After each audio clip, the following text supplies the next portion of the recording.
We live? We are. We are now. We are now. What up, guys? Welcome to episode 4 of Critical Builds. I am. I don't know what we're still calling ourselves. I tried to call it Critical Builders last time, but nobody liked that. So let's just go with a bunch of guys hanging out talking about. You've reached the head council. Yeah, there you go. I don't know if you guys know this, but we're kind of the authority. Yeah. But yeah, welcome. It is. I am one of the guys on the show, I guess. Chris_Pabs on Instagram. Thank you for joining us on this very, very thunderstormy Saturday over here. Mm-hmm. It's been a rough day weather-wise. So if my power runs out, then I apologize. But with that being said, let's go ahead and show off everybody that's here currently, because somebody is running a little bit late. So let's go ahead and start. Let's start us off with The Chooch. Got him. What up, everyone? It is the utmost motherfucking authority in the house. Welcome, guys. Thank you for joining us. I'm looking forward to a fun couple of hours. So thank you and welcome. Yeah. Next up, we got. You done fucked up now. Welcome to Critical Bills, guys. Episode 4. 4 of these. Oh. God, man. You think with 4 of these under our belt, we know what we were doing, right? Fuck no, dude. Come on, friend. Cooking notes. Thanks for coming. Let's get to the critiques. Oh, we gotta wait for some dude. We gotta wait. We gotta wait for some guy. Somebody's running Windows 98 over there, so. But yeah, so I think we could start off with just hanging out for a bit and hanging out with everybody. First of all, thank you everybody for joining us. I see the was there, Miguel, Hendren, Bill, Baby J, Tuzaku. Oh yeah, hey. Oh yeah. We are going to try to get Tom, Jay, Unagawa, Hendren, Bill. Welcome, all you guys. Yeah, welcome. We are going to try to get through as many builds as we can tonight. We are definitely going to get to everybody's builds tonight. So the plan is to go to one more episode, and then we will do on that episode we are going to do the raffle. Right? That's the plan. That's right. If nobody knows what that is, Z, why don't you let us know? Sure. Cheers, everyone. So yes, like Chris said, on the 5th and final episode of season 1 of our now syndicated YouTube show, Critical Builds, we are going to give away some awesome kits and prizes, not as a thank you to everyone, because you deserve to be appreciated for the efforts that you guys put forth in not only building your kits, but in helping us kind of having this audience with you on our Saturday nights when we do. So the first grade is the grand prize is going to be a Dragon Momoko perfect grade unicorn. That I believe is the one that comes with all the weapons and everything, and LEDs as well. I've not opened the box, but I will double check.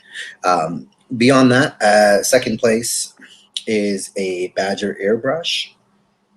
Third place is a master grade kit. I still haven't figured out what's going to be. I might make it like either the, Kyrios or maybe the Barbatos. But and then lastly, we are also going to give away a Simpro Halberd. Simpro Halberd? Is that what it is? Halberd. Yes, it's a Halberd. Halberd. For those that don't know what the Dragon Momoko, what do you call that thing? Perfect grade unicorn looks like. I did actually build one of these a little over a year ago, I want to say. It is very different from the Bandai unicorn. It's got a ton more detail, so be ready for that. And this is not a critique or a feature. I'm just showing you guys what you can win. Mm-hmm. Now, what's nice about this thing is it comes with the LED, so you guys don't have to buy that. There's no need for buying a separate piece for anything like that. So it's all complete. It's all set. It even comes with a what do you call that? Oh damn it! A USB connector, so you don't have to use batteries essentially, which is Hey, that's really cool. nice. Very nice. Yeah. So To answer your question, Miguel, yeah. So each submission, we're basically taking everyone who submitted for the last 4 episodes and fifth one, minus the panel of so-called experts that are experts. and we're just gonna kind of on the 5th episode, we're just gonna throw everybody in like a random wheel picker or whatever, and just do the drawing and pick up. One submission, one entry. Yeah, one submission, one entry. Also, build. I believe you've got 2 people here who are 3D printer novice, I guess. Amateurs who can. First of all, it's my literal job. There's no way in hell I am 3D an modeling. amateur. Yeah. Well, you're Also, just one real quick. hey. I don't know if he's there or not because now we're looking at his other camera, but that's yeah, Bill. If you need anything like 3D modeled or printed, yeah, shoot me a message. You can also shoot Julio a message. He has some experience in that field, so let us know if you need anything, man. And it sounds like somebody is making dinner still or drink. That man's making a drink. So let's wait for him and not listen to his private conversation. Yeah. He muted himself. So yeah, the whole point of the giveaway wasn't because I wanted to we want more exposure or anything. We want to thank you guys so much for submitting your builds and being open enough to for it to be looked at by a lot of people and kind of kind of give it a platform for us to give advice to not only you but to other people. We are in no way, shape, or form experts. We I feel like this show not only helps you guys, but it also helps us a little bit. It allows us to look at things not just, oh, dude, that thing is awesome. Like, it helps us be critical not only of the builds that we're looking at, but also of ourselves and of our builds. So yeah, so thank you guys. And yeah, that is the giveaway and all that stuff. That's just a very simple thank you, and hopefully, we joke about it being syndicated, but having it end as a season on episode 5 just means it gives us time to kind of find ways to improve this show, look at different formats and see what we can do, and maybe plan it out a little bit so that we have kind of guest people on and plan that out ahead of time and kind of see what worked during the 5 episodes that we've done and what wasn't working. So that's what the small break is for. So if you guys want, Bro Builder. There we go. So let's go ahead and introduce this guy real quick. That guy right there. Of course he's there. Me? Yeah, of course you. Everybody knows who I am right now. Hi guys, how you doing? My name is Brian. I go by Bro Builder. Today I'm Professor Bro Builder. Yeah, we're here to talk about the awesome things that are going on in the community. Glad to have you around. Glad to be here. Yeah. Brian, tell us about what your expertise is in the background in the world of Gun Club. Whew, okay.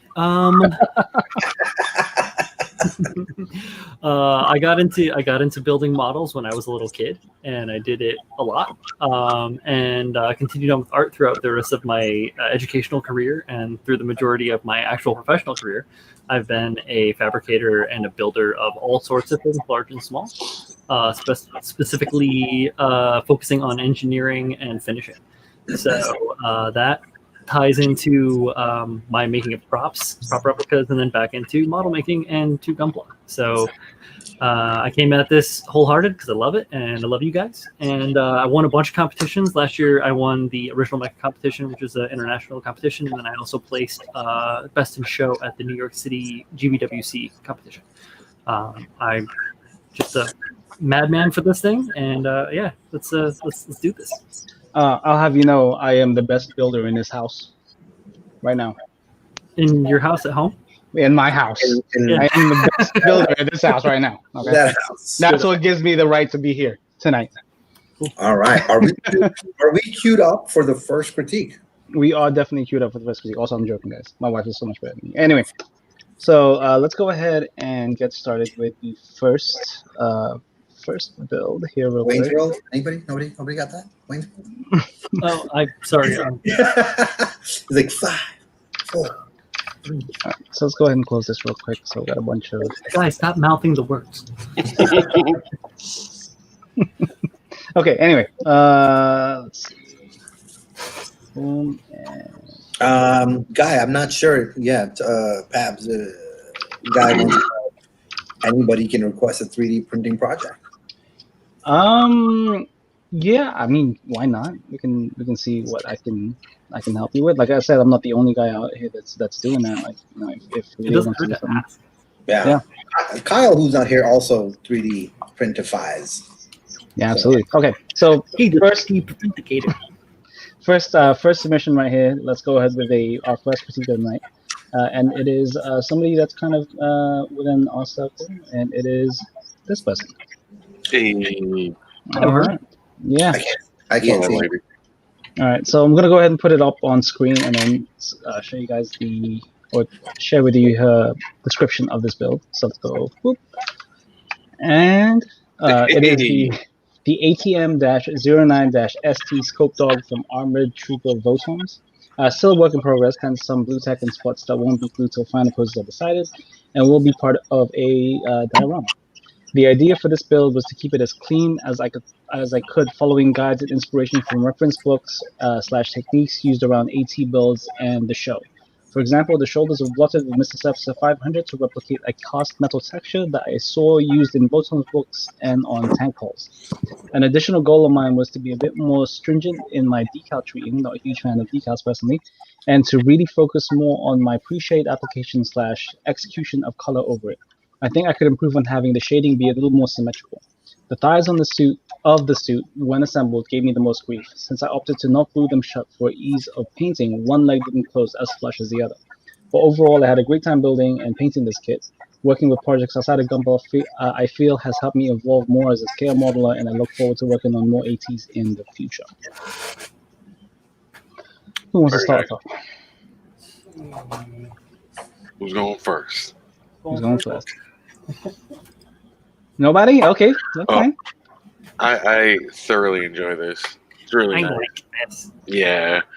The colors are good. I feel like the color blocking might be a little bit muted with it, having the same tone, I guess, or like, I don't know, same sort of palette to it. Yeah. But there is good separation there. You like that it's all uniform? I like that. I like that there's just subtle different. You can obviously tell that there's tan and green there, but they're so muted and matched so well. It really does look like something that you're going to find in a kind of a field weapon, right? Military style kind of weapon there, and I especially love the texture on the shoulder. Mm-hmm. That I think absolutely stunning work there, because it really is, again, reminds me of a military vehicle with all kinds of different textures as well. The markings are just clean. The yellow there is just enough to make things pop out, right? Just look at the back there. There's just slight use of wear on it. It's not damaged. It's just it's used. Overall, I absolutely think this is a killer project. Yeah. So I know Voton's kits are very very simple and very grounded in reality almost. And this is a really good example of how, even if it is a very simply detailed kit, you can still bring it out as much as possible. So she's relying very heavily on pre-shading here to get those details out as much as she can. And I mean, I think she did that very successfully. It's I love the muted colors here. It just goes so well with how this kit looks and what the theme of this kit is kind of portraying. And yeah, man, I mean, I feel really good job. that having not as much of the tan there, it being a bit of a shade brighter, like a brighter tan might have popped other parts of it out more. But it's just personal. Yeah, What I'm thinking. I think if there were maybe like a separate color for maybe some of the panels in that tan, because it does kind of drown out a few things. Like for example, this panel right here could have been slightly, maybe even shaded a little heavier, just to give it some separation, because it is all just one uniform tan. I mean, Mm-hmm. go ahead, Zeke. No, I was gonna say, is there a front picture of the same view? Because it looks like, yeah. So it's just it's shadowed, and I personally like the fact that it's that way, because now when the light hits it, it looks like 2-3 different shades of tan, forcing the Appreciating. tan, right? I can see what she's saying about the thigh not being super squishy. Yeah, I like the blue though. I do. You know what? So Julio, I agree with you a little bit that the muted tones does kind of give it a washed out look, but I feel like the consistency of the mute within all of the tones is very cohesive and gives it like a nice harmony. Yeah, Yeah. Mm-hmm. I agree. I did notice, now, and this is me kind of nitpicking it. I don't know if this is a texture she was actually going for, but whenever you are airbrushing, like, then this is just a general kind of tip from me. I tend to dust off the kit real quickly, just so that you're not getting kind of dust in between layers of paint. I'm kind of a stickler for a smooth kind of layer, and if this is on purpose, then that's totally fine. But if it isn't, that's just because there's dust circulating in the room. You just want to make sure that it is as clean as possible before you hit it with paint. Otherwise, you will get like this stippling effect right here, and you don't want that. I mean, you do, but again, if it is something that you are doing on purpose, that's totally fine. It's a bit, Bill. Are you referring to the trigger finger, or are you referring to the actual rifle kind of out of the shoulder? Yeah. Yeah, it's not shoulder. The thing. Yeah, I'm working on a build right now where the box art has the sniper rifle with the stock over the on the outside of the bicep. I'm just like, what? No. It's pretty, but no. Trigger control. All right. Sometimes the weapon is just not posable the way you'd like it to be. Yeah. And this kit looks like it's on the bulkier end, so maybe she couldn't get that thing tucked in. But I understand it's still a critique, and it's a valid critique. If you're looking to go for an accurate look, it makes sense to take a look at that. So, some of the decals are suffering from a little bit of silvering. Right. That I've seen. The decals on the cast iron texture on the shoulder are really prevalent.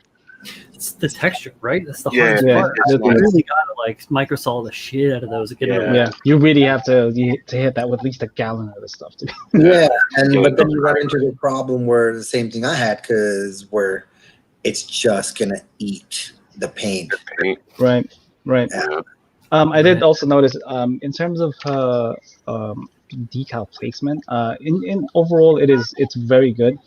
It's just a little too close to the edge for me. You know what I mean? Like, so certain spots. Yeah, looking at this, like, for example, like it's like very close to the edge right here. It's very close to this edge, and I feel like having some kind of buffer in between the two, like if you're trying to show some separation between the two pieces, the decal should be a little closer to the margin, should be a little bit larger in terms of the edge, just because that's way too close, and so I think for me, otherwise that's again, I think, nitpicking. So Yep. Yeah, and if you look at it right where you were, I think even on that one side of the shin or ankle guard, you can see there, it looks like there's slightly peeling right there because it's a narrow kind of area. It's very close, very, very close to the edge. I do like the way the appreciate is reacting with the top color on these lower leg feet components. That is giving it a nice depth without having to add like a post wash. Yeah. I assume that there is no post wash on this. Is it a pre-shade or is it a post-shade though in those areas? Because there's like on the bottom of the skirts there. I assume that it's maybe even both. It could be. I mean, like it may be like what I do, where I have all of my tonal work done ahead of time, and then I'm just building up with color on top. That allows you to also highlight a little bit more as well as work with the shade. So with this photo, I know for a fact she changed camera settings right here, because I mean, look at how vibrant this is compared to how muted those are. Yeah. So I guess this is more true to the color. I know she's watching right now. So yeah, I think it's just it's just more sharpness of the picture itself. I'm not honestly, I'm not sure, because if you look at the first photo right here, and I compare that with this photo, the green is very warmer, different. right? Yeah, way warmer. So it's like there's more. The saturation is higher on this photo than. I think it's because if you look at that first picture on the top right corner, you see some blow off from the light. See right there? Yeah. So it might be that she's more zoomed in the other pictures, and now you're actually getting to see truer details in the color. Honestly, I was there when she was complaining about not knowing how to use a camera, and for somebody who doesn't know how to use the camera, this is pretty good. Honestly, like, you know, I can see the details just fine. I can zoom in and look at the details on all these images, and that's, you know, I think this is perfectly fine. Yeah. You know, you've got some what's the right word for it? Some shakiness, you know, in some of these images, so they're not as in focus. But I can, like, for a lot of these, I can zoom in and go, okay, I see what's going on here. I see what's going on here. And yeah, it really helps if if you're taking good photos, and even like with text, if you don't know how to take photos, just wing it, man, and see if you can come up with something that'll help elevate your build even further by making it look good. So, that's right. F4 and let it roll. All right. So yeah, those definitely look two different greens. Like, yeah, I mean, from right here to here, it's like, well, hello. It's a white balance thing too, right? But yeah, like, I mean, again, this build is kind of what I look for when I'm trying to find something that's really well balanced, like beginning to end, everything just makes sense. There's nothing overdone. There's nothing kind of really lacking. It's just a very well thought out piece. I absolutely love the way Votoms look. Like, I love the massive, like, lenses on the head and all that stuff, you know. And if you're looking for something that doesn't have a V fin or or a commander antenna, then like, you can't really go wrong with most of these kits. They're really slick looking, Spook Dog and all that stuff. Awesome. Super solid build. Yeah, but yeah. So at Tex Marquise, if you guys don't follow her, please do. She does a Kills build along. I don't know if she's having another one anytime soon. But yeah, she does a kids build along where she sends kids, the horror kits, and has like a virtual meeting because nobody can congregate right now, and builds along with a few kids, and definitely check that out. So yeah, there you go. So with that, whoa, we lost to Brian. Oh, there he is. No, he's back. Oh, okay. Yeah, no, I agree with you guys.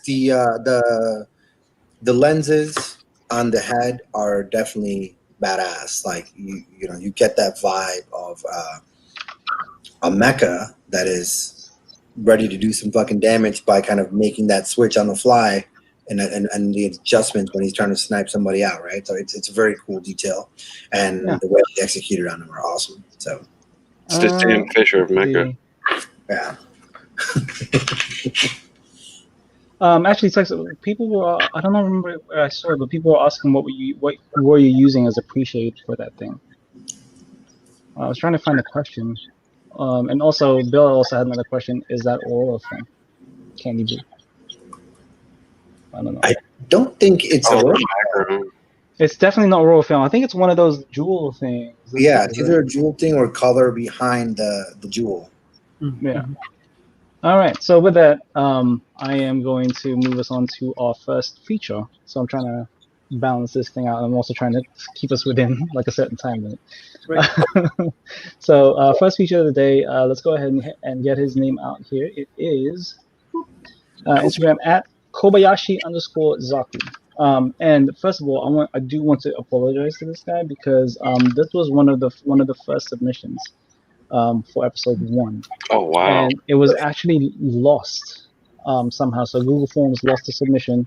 I didn't see it, and then he finally sent me a message around episode 2 or 3, I think 3. And he was like, "Hey man, I was just wondering what happened to my submission." I was like, I looked through all of our stuff, I couldn't find it, and yeah, so I apologize, dude, and hopefully, Man, yeah. yeah, now Sorry. we can definitely get to your build now. So let's go ahead and get it. I'll get it up on screen now. I'll talk to you guys about the description as always, and we'll start with this one. Yeah. Yeah. I really like this. I should have had my Gladius handy for this one. All right. So his build name, it has no name, but he says it was probably influenced by watching too many Ray Harryhausen movies as a kid. I'm gonna say totally. This is more of an exercise in photography rather than building. I wanted to get images that give a real sense of size. I used the most basic kit, the 1144 first grade RX-78, filled gaps with putty to make it look solid.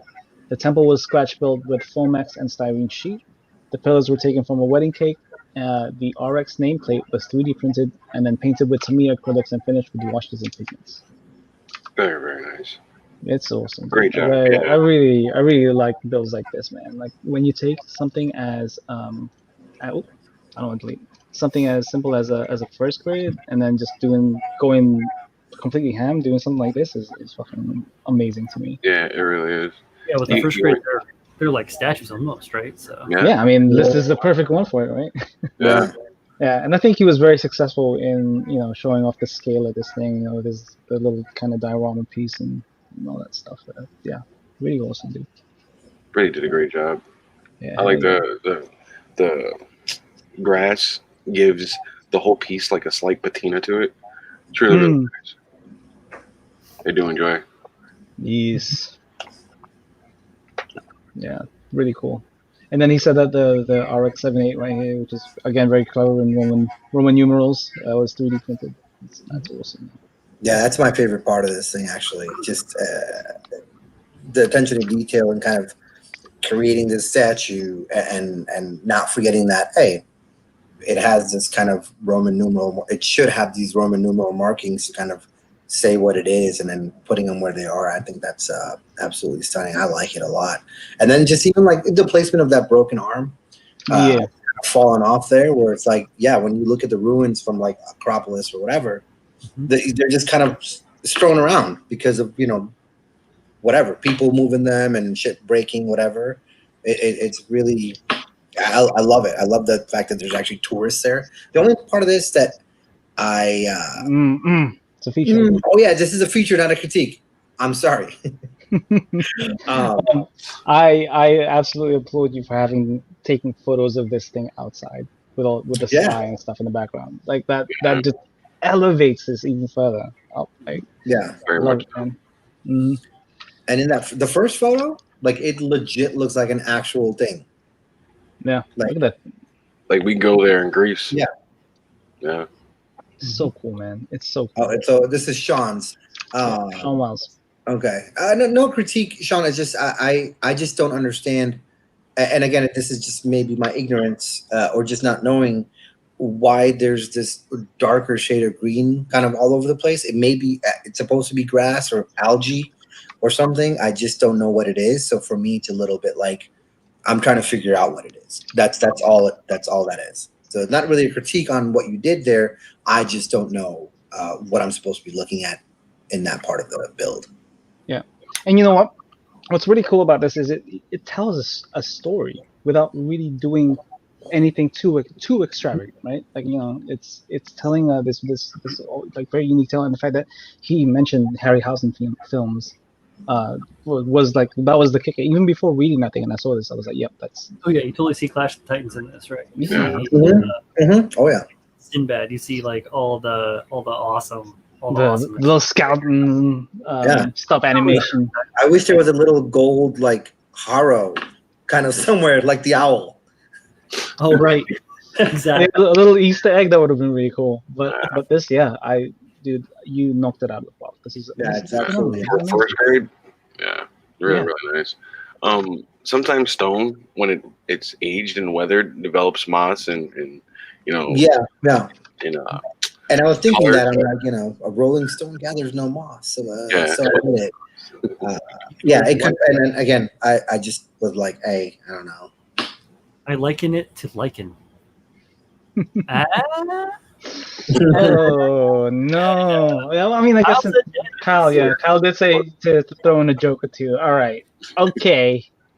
Oh, Kyle wanted some dad jokes. Yeah, he did want some dad jokes. Yes, It's Sean. It's a stunning piece. It really is a it stunning piece. really is, dude. Like even like with the your painting of like these little what do you call these People? minifigs? Minifigs, yeah. They're called people, Babs. People. All right, no, yeah, you know what I mean. Like, I mean, yeah, I don't know. I think it's winter. They're wearing some coats. Yeah. it could be. It gets cold over there, you know. Right. And even if you zoom in on the steps, like it looks like there's detail of like the gravel or flowers and whatever else on even the steps. They're not just like clean steps. Yeah. They're- The cracks, you got cracks right Yeah. there, man. You got lining. Yeah, dude, this is great. I am really a big fan of this. Yeah. This work for her. absolutely a great job. Awesome, man. Awesome. All right, so yeah, if you guys don't follow him, Instagram at Kobayashi Zaku, aka Sean Miles.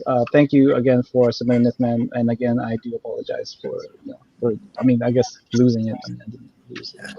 Guess two Sean's don't make a right. Oh, God. But yeah, so We call them people in the UK. I call them peons. Okay. I was right. Pabs is not from the UK. It's all fake. It's all fake. Yeah, that's exactly what it is. Outside of Chicago. All right, so with that, let's move on to our second critique. So that was our we went to our first critique, the first feature. Now we're going to critique number 2. I just want to make sure I have the right name because this is it's all over the place right now. Like who I'm having to pick and choose from. The list, right? It's not. It would be nice if Google Forms let me rearrange like Right. the submissions, but it doesn't. It really doesn't. All right, so let's go. I'm gonna go ahead and open his first image right here, and then share that, and then tell you guys the build background. But before I do that, let's go ahead and show critique number 2 is Instagram at Margar_1001. And let's go ahead and share his application photos. Boom. All right. And so the build name / background, this was for a contest in the Gunpla Builders of Michigan Facebook group last year. I decided to use this contest as an excuse to try something new and fully paint my first Gundam. I chose the F91 for the car-like look and gave it more of what I saw as a luxury car look. All paint was with Tamiya spray cans, and this was my first time applying decals and dry transfers as well. I carved a recessed racing stripe down the center of the backpack. I had an issue with the pearl white not fully curing. Did not attempt any mold or seam line removal. So for a spray paint, a canned kit is looking good, man. I do enjoy it. Very clean application, yeah. Yeah. You didn't overspray. You didn't not bad. I am very, very guilty of overspray with cans. Like my first build was a Full Mechanics 100 Barbatos, and I used spray cans on that thing, and it was a bad time. Bad time for me, bad time for the dogs, bad time for everybody. You're gonna have a bad time. Yeah, no. As someone who is a fan of, more often than I should enjoys using rattle cans. It is definitely clean execution, especially for like a first time where basically there's a lot of firsts for you here. Yeah. And I can definitely see the, yes, it does remind me of the F91 kit reminds me of like air-cooled Porsches, the old school ones. And a very 80s and 90s kind of design cues in sports cars. So kind of agree with you there, and way to kind of add that touch of using more pearlescent, colors to kind of turn that luxury kind of level up. So very, very cool there. I would liken this to a Lotus Elise. Yeah. A Lotus, like the pearlescent whites and the blacks. It's a very contrasting color, obviously, like a very opposites color, and I think Lotus does that quite a bit. So looking at this, and I know he said that he didn't really attempt any seam and mold line removal. I think it was kind of a wasted potential there. I am, for one, first of all, like really good job for your first time fully painting a kit, right? But I feel like you kind of missed a step with not trying to even attempt to remove the seams and the mold lines because it's very obvious, like especially on the first picture with the feet. Like, was it the feet? Is that what I was looking at? Yeah, right there. So you Yep. got some knobs and yeah, that mold line right there. Um, it kind of it stands out. So if you did you said you had this at a competition, I think that would be one of the first things I would see. I was like, okay, this guy had painted this, but why didn't he do the removal of the seam lines and all that stuff? So that would kind of stand out to me quite a bit. So yeah. Personally, um, and you used a gloss black to replace everything that's normally blue. I really like the blue and white of the F91. I don't know if I would have went with such a stark contrast to the rest of the armor. I enjoy that. I'm the Yeah, opposite. you like Yeah, that? that's why I was comparing it to like a Lotus at least because that's what Lotus Yeah. does. Yeah. Yeah. With the Lotus, it's more details, and these are like color blocks of black. Hmm. I think anyway. Yeah, I don't know. Don't love the black on it. And Um, sorry, go ahead. Z. Oh no, I'm just reading some of the comments. Go ahead, I'll read Yeah, it. so I was gonna mention the eyes already. That was like the next point. Like when you're building something, make sure you kind of put everything together in a way because these are either the head isn't put in all the way Yeah. or the eyes are not like snapped in all the way back. Yeah. Yeah. Um, But it's cool though. I like it's to me it has a like almost a Transformers kind of a look with those eyes kind of being that bright. Blue. Oh, the Yeah. brightness is that's fine. It's the if you look at this picture especially, like look at how low they are, like and then all of a sudden there's like Is that not a big brow? gap. That black part is that not like a brow or something? Or is that just No, kind of it's definitely so with all Gundams and then even especially with the F91, there is no gap between the eyes and like where the V fin starts to meet. So there shouldn't be a gap there. So the head was Yeah. actually a little See, I higher up. thought that where was a detail, and I liked it. I was like, that actually looks like it's a longer face. There's definitely like some sort of eyebrows there. You know, just I thought it was an added darker detail, and so my bad, but I liked it. I don't know what dark blue that is, but it's like a midnight dark. Yeah, dark it's like blue. a black blue, like a black blue, It's right? really really dark. I really like the more coppery gold metallics in the backpack, like the vents in the back. I really like the color placement and choice is very good in there. I love that. For whatever reason, that orangey coppery with the blue Mhm. when the lights are on, that just looks so nice. Yeah. Now you said, Margar, I know he's watching it right now, watching us right now. You said that you had trouble with the pearlescent white not curing. Are you able to elaborate on that further? Like what exactly happened?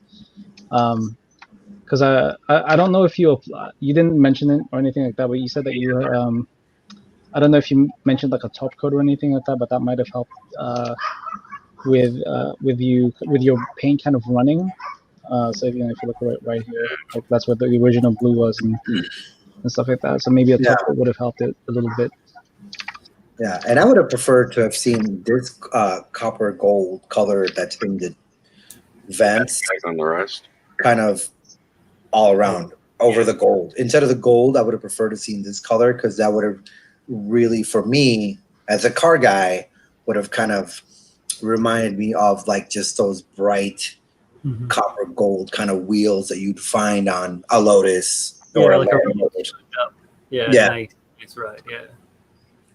Yeah, and I feel like maybe a little bit of separation from from different panels on the white would have helped a little bit as well. I know you went for like a mostly pearlescent white, but you could have you would have been able to, you should have been able to tone down the white by mixing it with he was using spray cans, right? Yeah, just rattle can. So Yeah. also first go around, it's really good. Yeah. Next time around, you think about trying to add like a flat tone or a mid tone white, an eggshell or something like that in with that pearl to give it a little bit, even just visually tonally, so it's not all just shiny, beautiful like that. Like this is gorgeous, but Yeah, like a matte and a pearlescent. Yeah, I I really like this. I really like this photo. The Right shot, here. yeah. Yeah. It's good against that background.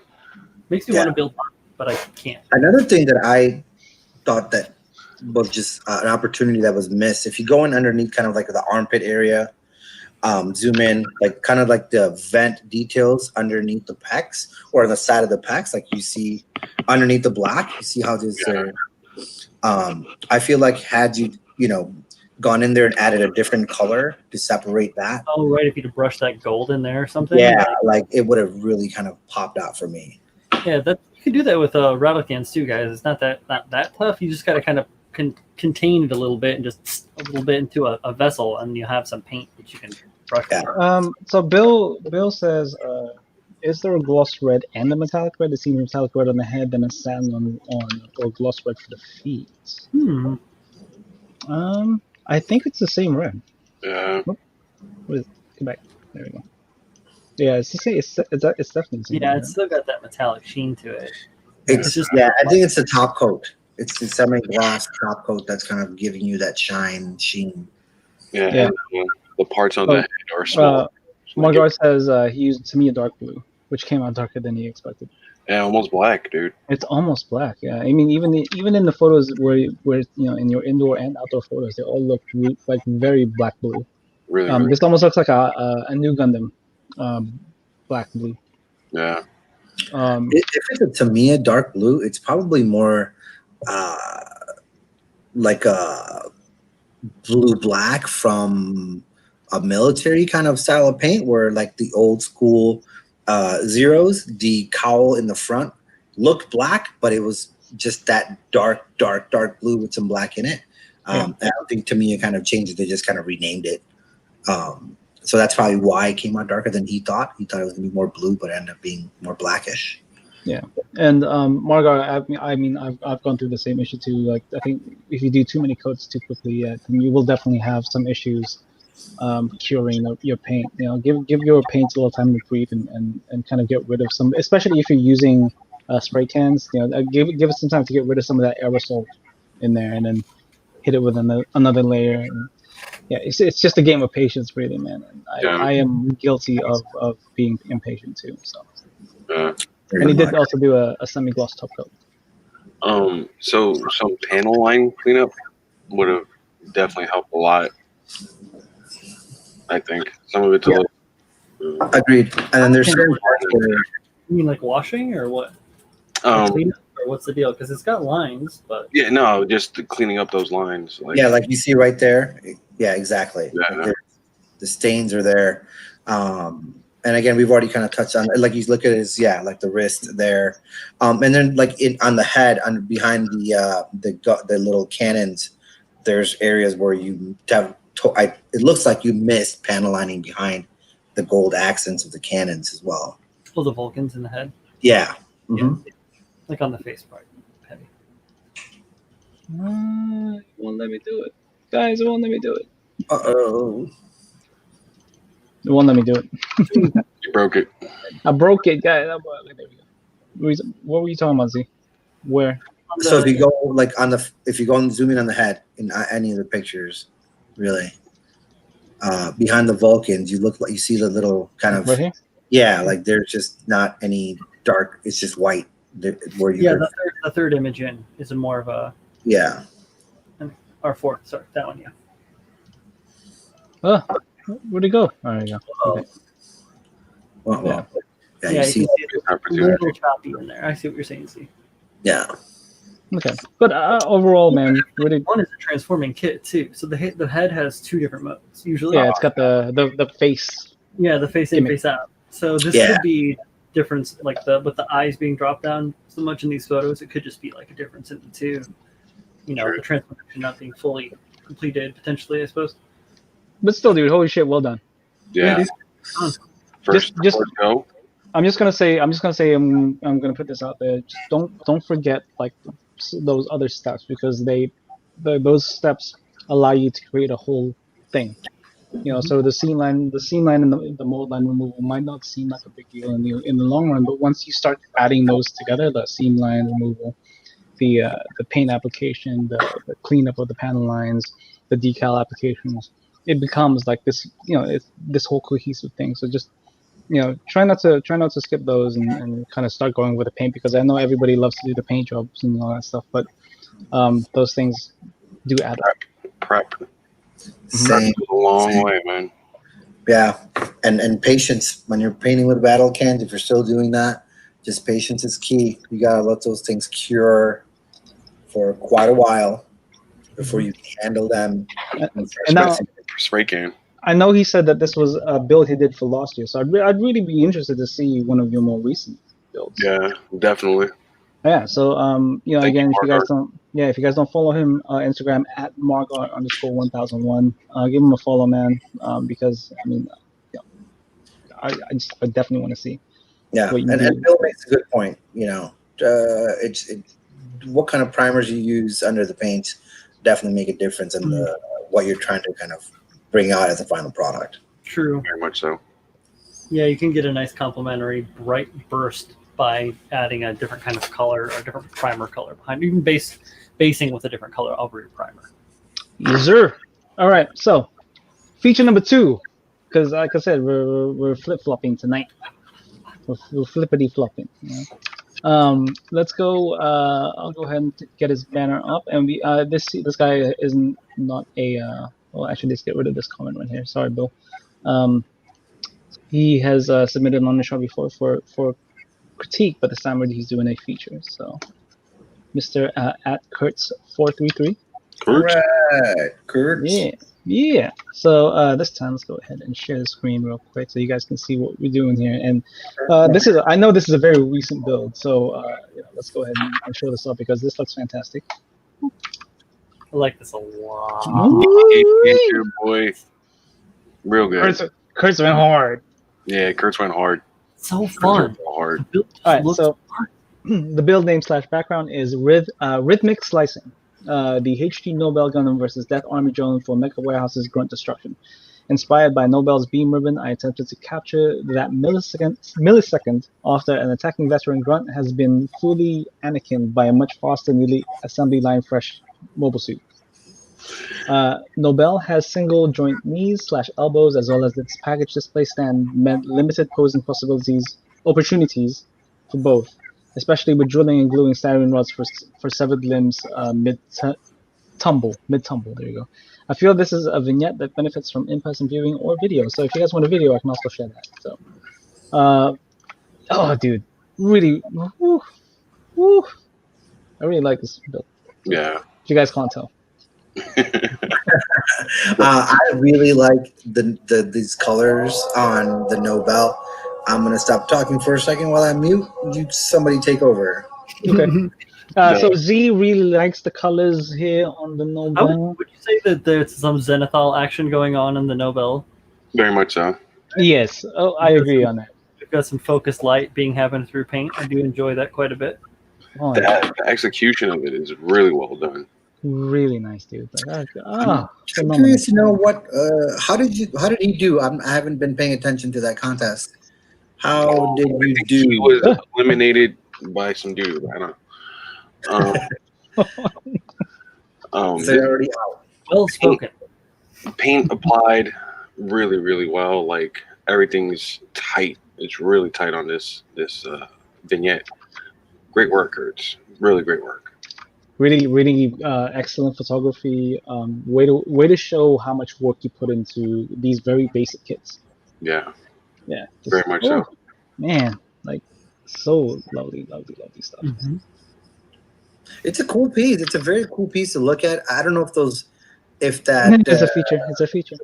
I know. I don't know if that ribbon saber, ribbon saber, if it's lit up or if it's painted that way. But I love it. It's painted. I was curious if that was a custom thing or it has to be custom, right? Yeah, it's painted. Yeah, definitely. It's part, right? If I'm not mistaken. Yeah. I love it. Mm-hmm. Yeah, dude. This reminds me of an anime called Kill La Kill. No. Oh, yeah. No, not Kill La Kill. Akame no Kill. Yeah. Yes.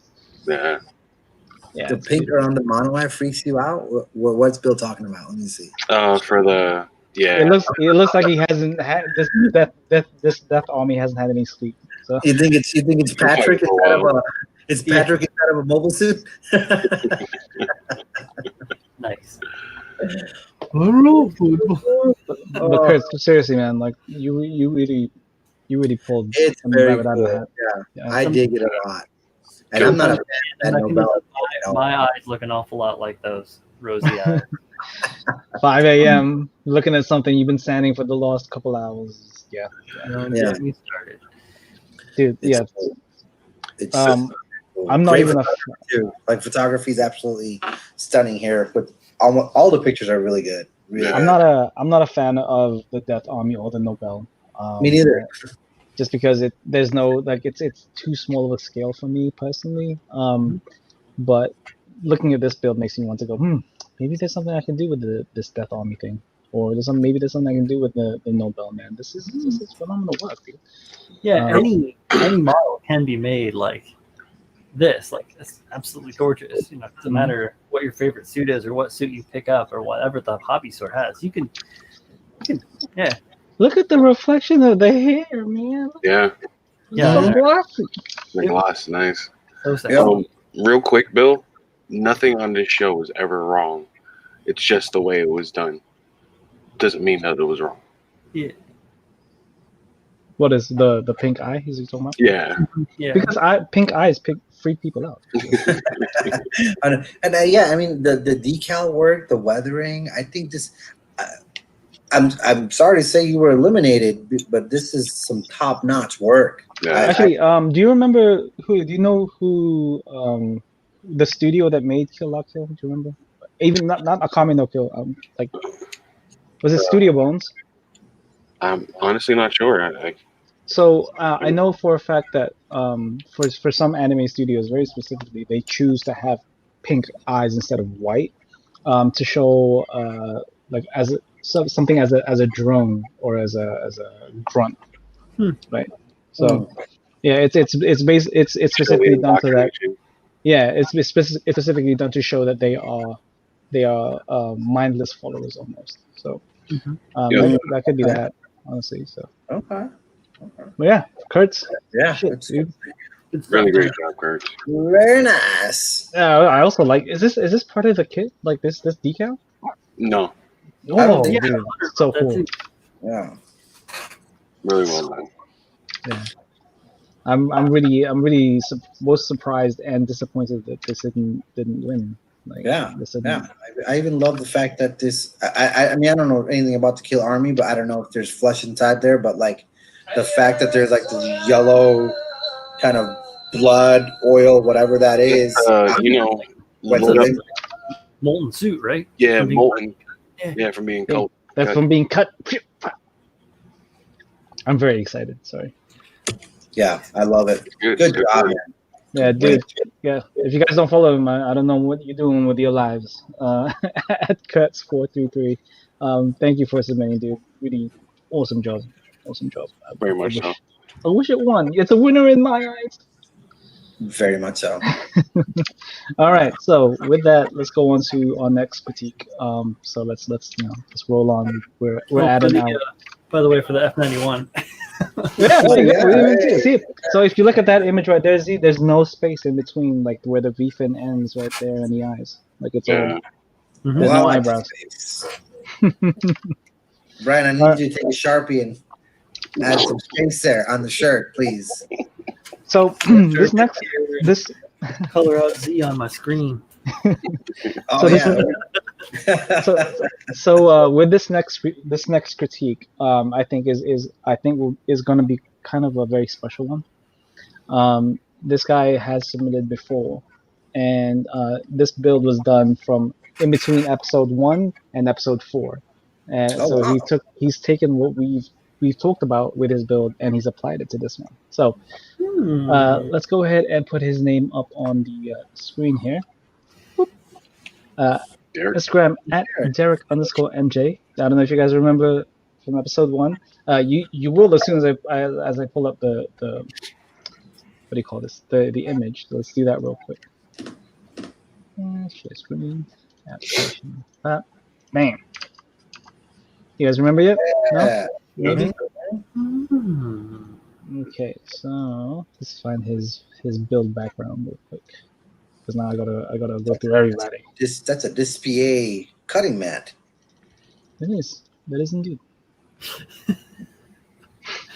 Just that kind of nerd. So okay, so this is his build description. The Maganak Part 2. You all thought I was joking when I said I was going to submit 36 of these. This is round 2. Took the critiques from episode 1 and tried to apply it to this one. The shoulder masking was brutal to not get any bleed through, but I enjoyed this build. Had some trouble with larger decals on the big arm silvering on this one, so I am open to suggestions on fixing that. Also added some armpit sensors for Brian. On that endless journey to build clean. Thanks. Man's got 36 Maganax. I would be, you know what, joke or not, I would be very interested in definitely seeing the journey along the way and see where you are at 36 after one.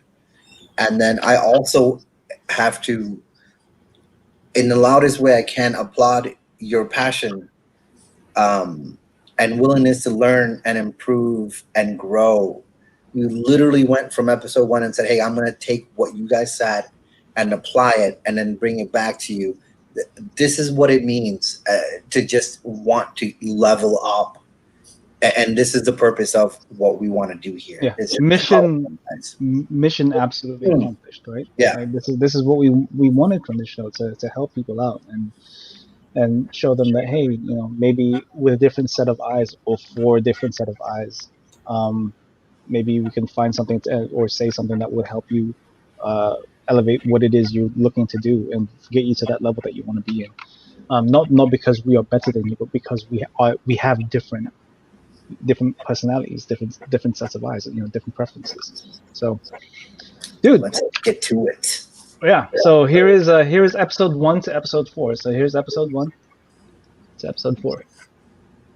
So he's used the same colors, right? Mm-hmm. Yo, it's like one's in focus. It's fucking psycho. Like you get in there, you look at them because of the just, you know, your resolution of paint, your quality. You just like raised it up. Yeah. This is the big differences between 720p and 1080, right? But dude, this is whew, man, like you really I am very, very both happy and surprised at like the effort that you went through to make sure that the shoulders did not bleed. And you know, you made sure that it wasn't just you didn't just go with like the panel line right here. You went with like the actual piece that you wanted to make sure was yellow, right there. Yep. So cool. Really, really well done. Application super tight, man. Mm-hmm. Really well done. Yeah, but go back to that first one where they're side to side and zoom in. Like, am I just seeing the same detail highlighted differently, or are the kits actually different? They're slightly different. So the chest is different, the shoulders are different. Obviously the heads are different, and then the arms are different, right? Yeah. Got it. Yeah. Okay, cool. Oh, the one arm. The one arm is different. Yes. Yeah. It's got that The side skirts. Hellboy arm. No, basically it's like Hellboy. You know. Oh yes. Also the side skirts are different. Thank you. Yeah. Thank you, Julio. No. Oh sure, yeah, of course. So what do you guys want to say about this? I think a lot more surface prep went into this one. So everything is smooth and the fit It's so is smooth. real nice, man. Yeah. Real This isn't the best photo for it, but maybe this one is. But look at the sheen on the shoulder right here. nice. Mm-hmm. Meaning that this man looked at his bill, go, I don't want no dust on this thing. Mhm. Yeah. And it's like, Yep. I'm saying this smooth. There are on the Maganax right shoulder, there are a couple of spots that could have maybe been filled or sanded a bit more on the other shoulder, like right there. Yeah. Oh, yeah. You see like a little pock mark and a little of the paint bubbled or it caught too much, but it's minuscule. When Yeah. when you have something like this, if it is like a dust particle in between your paint layers, you can take like a very high grit polishing cloth or sanding sandpaper. So anything above 8,000 grit, and then just slightly buff, and that will wear the paint enough to get that bubble away, and then you can hit it with another layer just fine. Yeah. I know Brian has a whole bunch of different high grades. Yeah, I just hooked Julio up with 8,000, 11,000, and 14,000 when he was over here the other day. Yeah. Yeah. But yeah, that's what I do. I mean, I'm guilty of having something like this happen to me. And yeah, that was my method. Everybody. Yeah, me too. Yeah, all the time. Yeah. All the time. This is, man. I got cats. The worst thing for me is when I put down the like super duper beautiful gloss coat on everything, and then I set the stuff aside and whatever, and I'm working on this, and then I go back and look at it, and I'm like, where do you come from? It comes with the territory of having dogs, cats, gerbils, hamsters, birds. Yeah. Dr. Doolittle. Yeah, if you're Dr. Doolittle, don't build. Derek, I honestly think that you should invest in a large sheet of black paper. Like the cutting mats are cool and they lead to nice shots, but they are a bit distracting in the photo. You get a nice solid background, it'll show off your work even better. Right, you're right, absolutely right, Julio. As good as they look now, they would look just a little bit better. I think there's nothing wrong with showing what if you're taking a photo of your workstation, there's nothing wrong with showing off your tools in the background. Like some of the best shots I've ever seen have like stuff in the background. There's nothing wrong with that. If you can make it nice and out of focus, making sure your kit is nice and sharp in the foreground. And you've got the right angles and stuff. I think I think that would look awesome. Also, like I said, having the right angle too, because right now, like looking at a lot of your photos, they're either straight on or looking down at the kit, and it gives it a sense of a small scale thing. Obviously, like in the Gundam universe, these things are massive. So if you were to look up the kit a little bit, so angle it so that you're looking at it, it gives it a sense of scale, and it's something we've said before on the show, right? Like, Is that bare plastic gray part under the shoulder, and is that a nub mark? Where, Bill? Where? Under the shoulder, you said, right? Yeah. I think he painted all that gray. Is he talking about like this thing right here? Maybe. I mean, it looks to be painted. Let's go to the. Yeah, I mean, I don't know, man. I think it looks painted. It looks like he used the same gray on the joints that he used in that thing. It's very hard to see though. First pick, left shoulder. Yeah, so you're right. And then he did specifically mention the decal application. So he said he had a little bit of trouble with the decal application on the left arm here. So I'm thinking he's talking about the mecha decal stuff. So it looks like he got some slight lift. Yeah. Even though this should be a flat surface. Some softener, some cider. Make sure you got a good gloss down before you put your decals on. Yeah, that definitely helps, because even if you can't see it, paint will always have a certain amount of texture in there where there are small pockets of air trapped inside some of those little divots, microscopic divots, and that'll cause some silvering in not only in time, but as you're trying to apply it. So a really good one, at least even just one layer of gloss coat would really benefit you in the long run. And then also use a lot of Mark Setter. Yeah, the blue one, right? Yeah, Mark Setter. Yeah. So if you're not using that, then if you're using micro sol and set and sol, just make sure you're using a lot of the set is the right one. Right? Set, micro set. The sol is the one that melts it. If that's what you're talking about. Then I'm talking about set.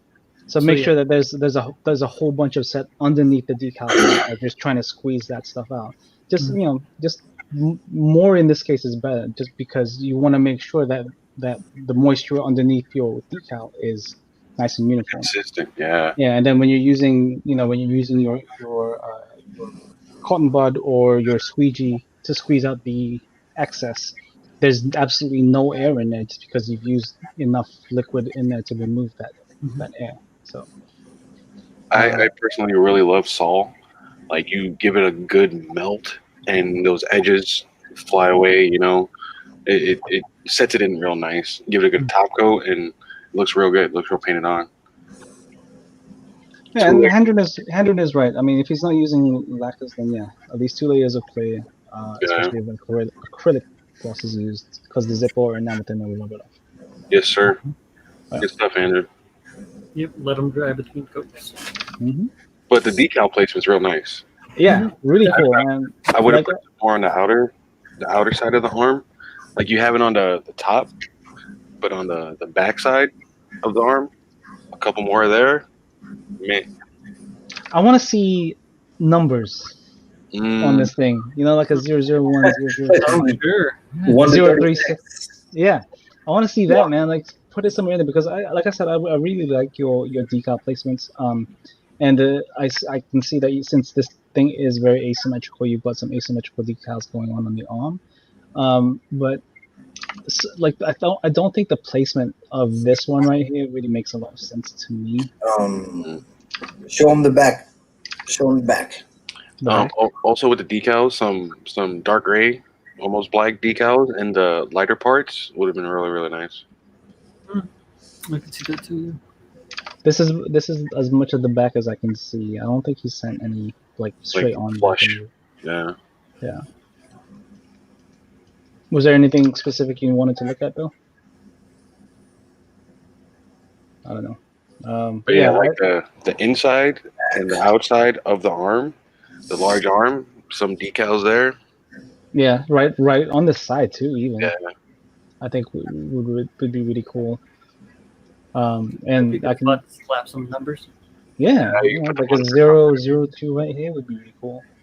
I know you've got that decal right here, but I don't know if that, in terms of, I know that sounds stupid. Like, does it make sense? But it looks out of place for me. Warning.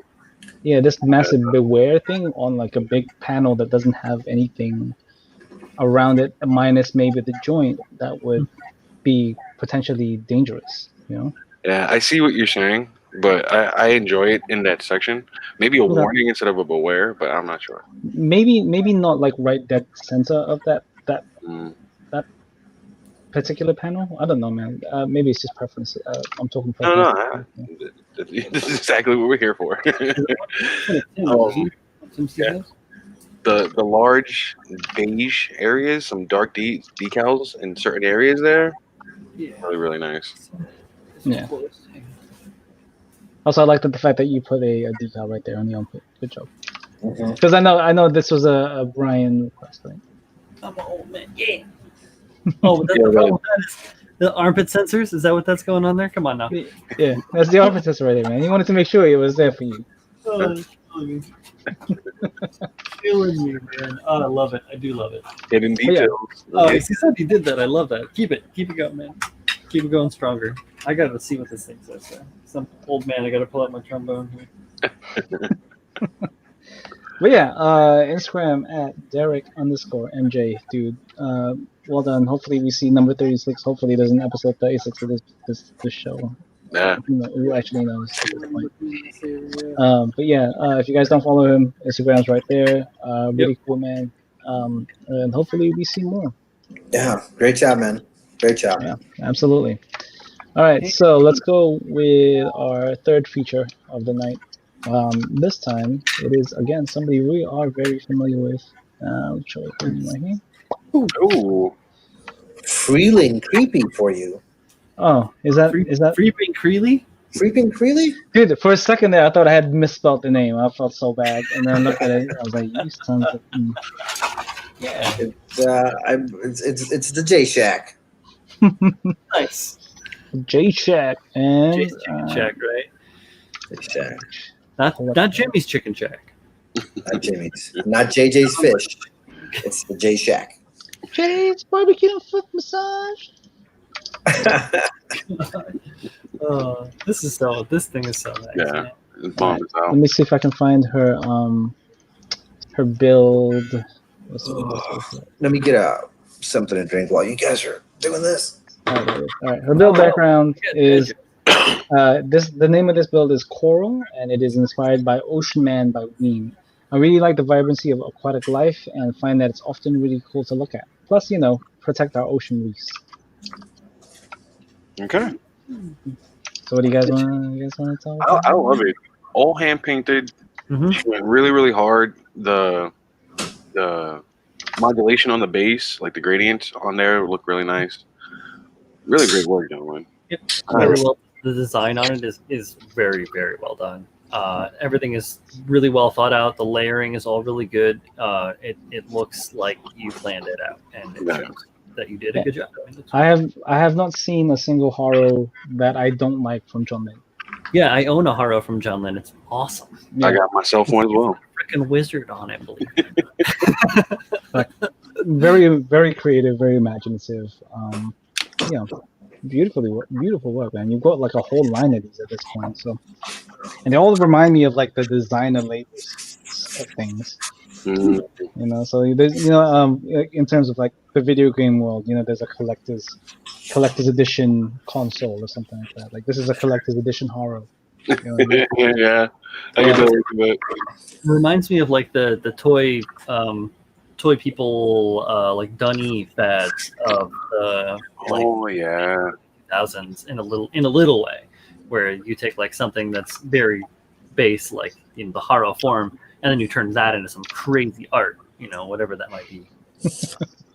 Not only do I have 2 Haros from Jay, but this one particularly reminds me of the Life Aquatic. I wish with Steve Zissou. And as John Lin says, she's going on 60 plus.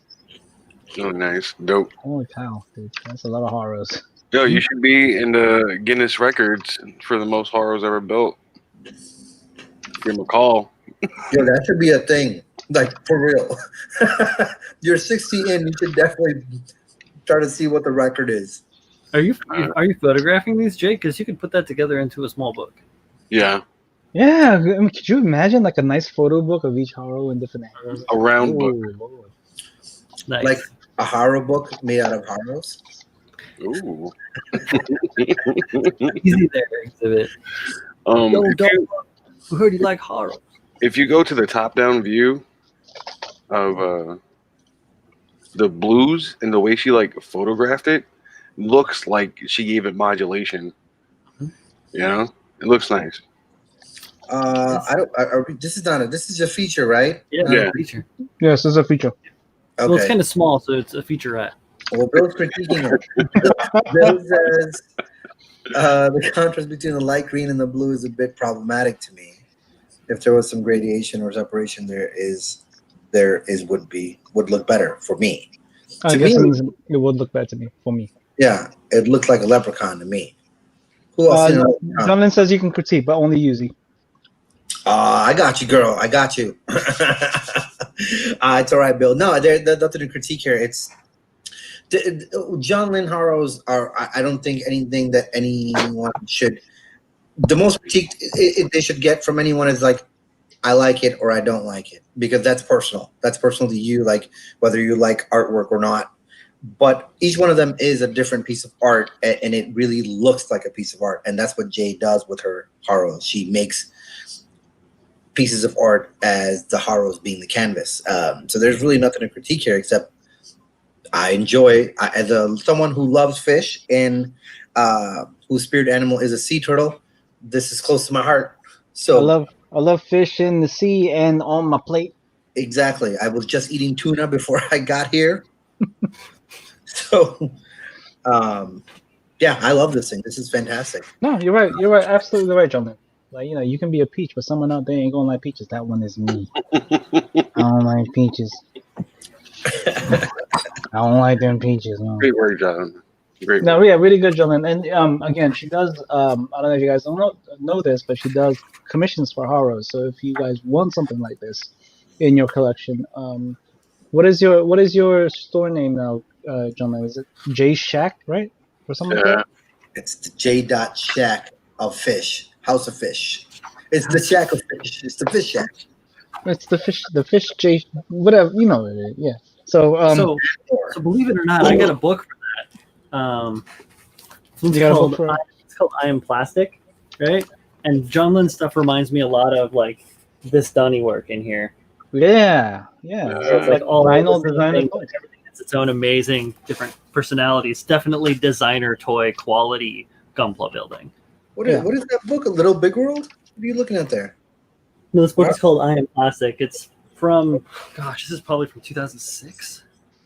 Ah, I am. But yeah, it's about designer toys essentially. It's just a book of a big picture book of the designer toys from that. Even has like a maquet in it.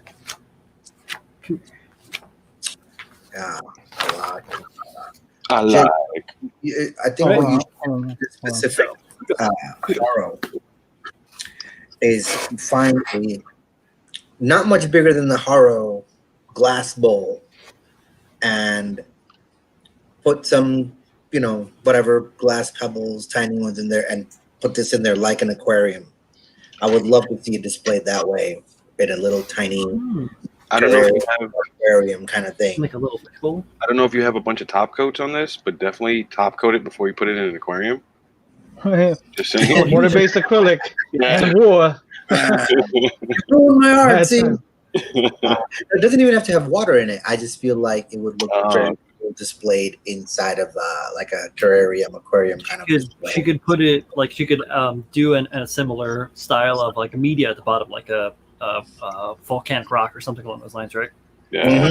And clear resin because she loves her resins. Clear Yeah. resin pour on it and give it that one. True. Yeah, we're just waxing philosophical about your builds right now. It has a new home right now. Someone took this from you? Ooh, I that's would good say that stuff. it's probably in exchange. Of monetary goods. Monetary For goods. money. Oh yeah. Yeah, she's working on a bubblegum machine for GWBC. GWBC. GB. It was gonna be for the Bandai Open. Yeah. I'm not sure if she's doing it anymore. Oh, you are still doing it? Good stuff. So Making a Haro gumball. But with that, you guys, yeah, definitely. Actually, show you some shit. you on Instagram. I know she has a bunch of other social medias, Twitter, Critic4U3, I think, right? And then Jay, if you want to put the what do you call it? Your website, your storefront, in the comments, I can post it real quick too. So yeah, if you guys want something like this, check it out. But yeah, if you want to make an art book of this, I'm pretty sure people will want to get that. So definitely look into it. Okay. There you go. Indeed. Really great work. Indeedly doodly. Make Alright. robots, people. Don't paint Warhammer.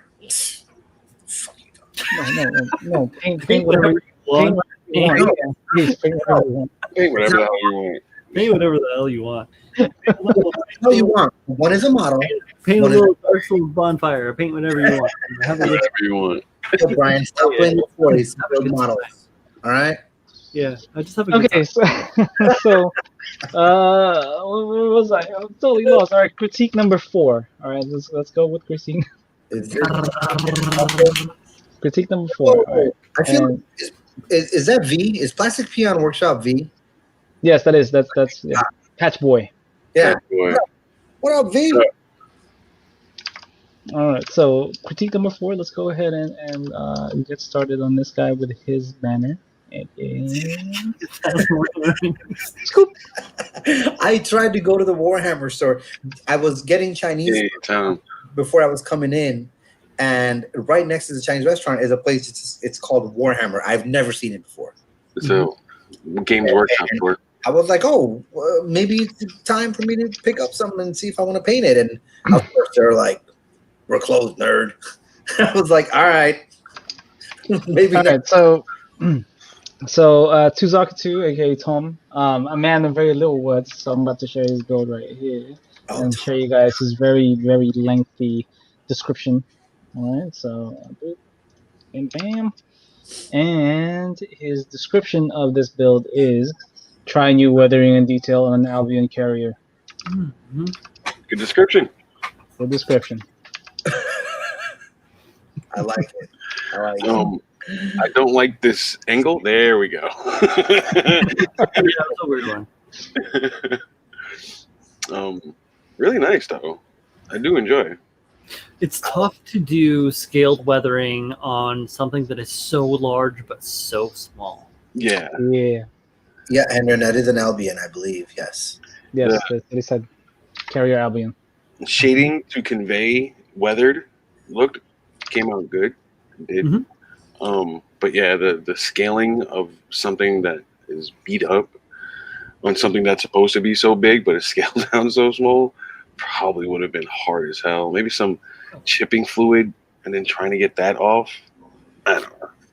I don't know. Very difficult. Yeah. So I'm not familiar with this kit. What scale is this? Oh, it's like One- 3-4 times. One 550, I think. Yeah. Okay. Oh, that's not bad. I thought it was bigger even. But I Yeah, don't know. 50. Yeah, it might even be smaller, honestly. Yeah. But yeah, it's very hard. So obviously, I think not obviously, but like the shading here is messing with your scaling, because this like even with and the fact that it's kind of what you've just stuck with. So there is no other methods of weathering on this build. It kind of betrays you a little bit as well because there's like apart from the shading, there's nothing there. And that kind of takes away from this thing is supposed to be this massive thing. If you were down to hand paint it, you can definitely weather it up more with some good hand painting. I know this is all I think airbrushed, but yeah, some hand painting would definitely work well with some weathering and just getting the scale of it right. Yeah, like I don't know if I get any sense of weathering on this. I obviously get sense of use. It's in space, covered in dust and whatnot and debris. There's certain places that are heavier, covered more heavily, which makes sense to me. Overall, it's clean work as far as application and practice. But yeah, as far as weathering, I'm not seeing that at all. It's being portrayed through the shading. Yeah. But yeah, if you get some hand painting on this, Tom, it's gonna look really, really nice. Yeah, there are some details here I think you could have brought out with some hand painting, like like right here on the engines. Would have been really cool with maybe different shades of metallics and stuff like that. Like you're using some metallics here on the thrusters. Why not some on the engine? Yeah, a little bit of a like an attempt at a heat bluing on there. Yeah. The problem with again something that's at the scale that the bluing would be. Right. Like first of all, the really clean masking. Yeah. Very super clean. Yeah. Yes, absolutely. Really, like the separation between the reds. I mean, I don't know if this is because of the parts themselves, but I mean, some of this, I'm pretty sure is just one piece, and you mastered it beautifully. So, and I think this is one of those builds where your background, and I'm gonna say the complete opposite of what I said earlier, where a clean background would have helped you because this is like the background is betraying the scale, right? That makes sense? Yeah, it messes with you, right? Sorry. Yeah. The composition of your photos are a bit weird too. Yeah, like This is a good the very photo. first image. The first one, that one threw me off completely. I'm not even gonna lie to you. I'm like, what am I even looking at here? Like you wanna centered. Yeah, you want to make sure that the focus is on your image. Like for this thing, your focus on this image right here is your turntable. Yeah. I'm not looking at your kit here. I'm looking at this empty space right here. Yeah, and then if on one of the other photos, this one right here, like I'm not looking at your kit. I'm looking at the stickers on your cutting mat. I did enjoy looking at those stickers. I'm not gonna lie. I was trying to see who do I know on that mat. Nick right here. You say John Lee. Yeah, I see Dakota's big head over there. Yeah, right. But yeah, I'm not looking at your kit. I'm looking at the stickers. I'm looking all around it except for the kit. So composition is very important, especially if you're going to want to show this to people and you can't show the actual kit itself, like in person. Yeah. Yeah. Big sheets of paper, man, like white, black, invest too. I got a big drop cloth, but it just shows wrinkles. I gotta get a piece of paper. Yeah. If you get like a roll of project paper, that's all you need. That's all you need. Yep. And I also I'm along the same lines as Bill in the chat. The paintwork on the thrusters in the back had kind of, I was like, I've never seen green and gold kind of weathering or burnt marks or effects left on a thruster. I don't think that's weathering though. Honestly, I think No. Not weathering wise, but as far as like showing use, Yeah, it's I supposed to be don't heat. know.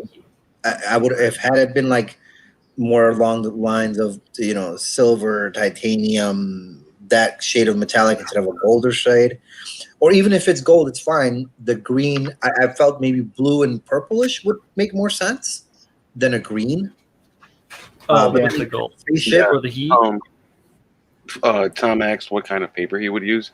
For something like this, I'd probably use a white sheet since all that gradient is there. It'll show a good separation between it and the background. The dark is a good idea too, but I feel like the gradient will get lost, or if you appreciating will get lost in it. if you go in between, a gray would also be perfect. Honestly, Yeah. like a dark Yeah. gray. Yeah. If you're only able to have one, like even Bill, like Bill says right here, like a gray backdrop is is a great backdrop for you to only have one. So if you can only really either afford one or find one, get a gray. It's a nice neutral color. Most colors that you use in front of a gray will pop, regardless of whether it's shaded or not. So that is also true of jackets. Not dinner jacket, but suit jackets. A gray jacket with almost any shade of pants or shirt. So if you're just gonna buy one, gray. Nah, the depreciating on this is more prevalent than the white is on it. So I feel like in a dark background that might get lost more. Yeah, it would make it look darker. Exactly. Yeah. Yeah, you lose the detail that you see in the fine parts. And that white background, you're right, Julio, would help backlight it. So you Yeah. don't have to do much to it. Yeah. And I know, Tom, you said this is your first time painting gradients and thrusters. I think the paint itself is even if you look past the gold and green, the metallic flakes in that paint are kind of too big. They almost have a glittery kind of a effect to them. So just maybe look at finer pigments. I think Tamina makes the orange and blue-ish purple kind of weathering pigment to add that detail if you want to do it that way. But you can also pick up like a cobalt blue, or another shade of purple, mixed purple. And so ideally you want to, when you're trying to show gradients in a thruster, you're mixing orange, yellow, red, purple, blue, and using very fine layers of those to show that gradients. So just as some thought, I think you have the skill set to do it. But just this is the first time I get that. So practice, man. I think you're there. Yeah. I'm gonna go ahead and agree with Hendren. Okay. Yeah. White is a very difficult background to get into a neutral thing, especially if you're taking a photo of a predominantly white, even though it is mostly gray, because you will get some overexposure on places that are brighter in Depending that on the lighting. region. Yeah. Yeah. I can see that. Yeah, it'll be difficult, especially. I mean, even if, Tom said it himself that he needs help with the photos. So if you go with like a white background and then he tried to take a photo of a mostly white or grayish kit, he's gonna get places of overexposure, and it's gonna do his Depending on the lighting. disservice. Yeah. I think anyway. And depending on the lighting, yeah. But with something dark, you're gonna get such a muddy color with all that. I don't know. They both have their pros and cons, but Yeah, I agree. But I think we all agree that I think better You did a great photography job. would have definitely showed off this better. So, You know, yeah. It's the same for any. lighting, backdrop, and all that. Yeah. Yeah, but yeah, if you guys don't follow him, Tuzaku 2, Tom, fucking great job though, man. I love Yeah, it. Like, really, Yeah, really good. I don't see many of these often. Like the 150 550 kits, like all very few and far between, and it is definitely a difficult kit to get the details to pop. But like, dude, like your masking is super clean, and yeah, really cool. Good job. Yeah. Appreciated is consistent in mostly all of it. You did a good job, man. Do you? Yeah. All right. So with that, let's go with our. What am I doing right now? And again, Tom, I enjoyed it a lot. I personally like seeing more vehicles and robots these days, so I did enjoy that, looking at that, and kind of want to build one myself sometime. Real quick, Z, robots are vehicles. Yeah. No, well, technically, mecha are vehicles. Robots can be Yeah. autonomous. Yeah. Robots are your servants.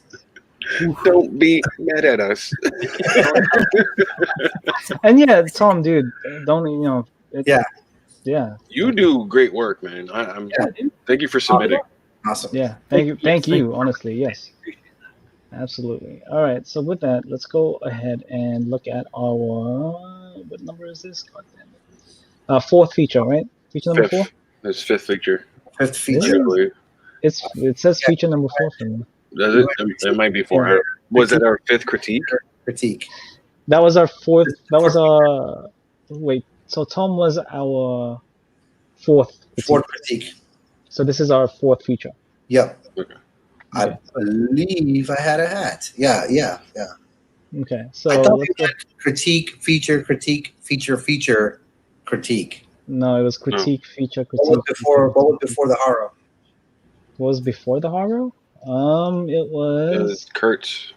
yeah, it was Kurt's. No, Kurt's 433 was the feature, Yeah. and then we had Tom just now, and now we're having. Well, No, because John Lim was a feature. That was John Lim was the feature. Yeah. yeah. So now our next feature is at Hey, Drop Drop Colony. Colony. Now this is kind of a different thing, and this is maybe the only time we're gonna allow this. Maybe. Allow this? Yeah. Give me 1 second. I'll let you know. I'll do the description of the build first. Making hard and fast rules right now? What? What? Read the description, sir. Yes, I'm about to read the description first, and then show you guys the image. Okay. So he says, "Hey mate, not sure if I'm allowed to do this, but I'd like to show off my friend's work.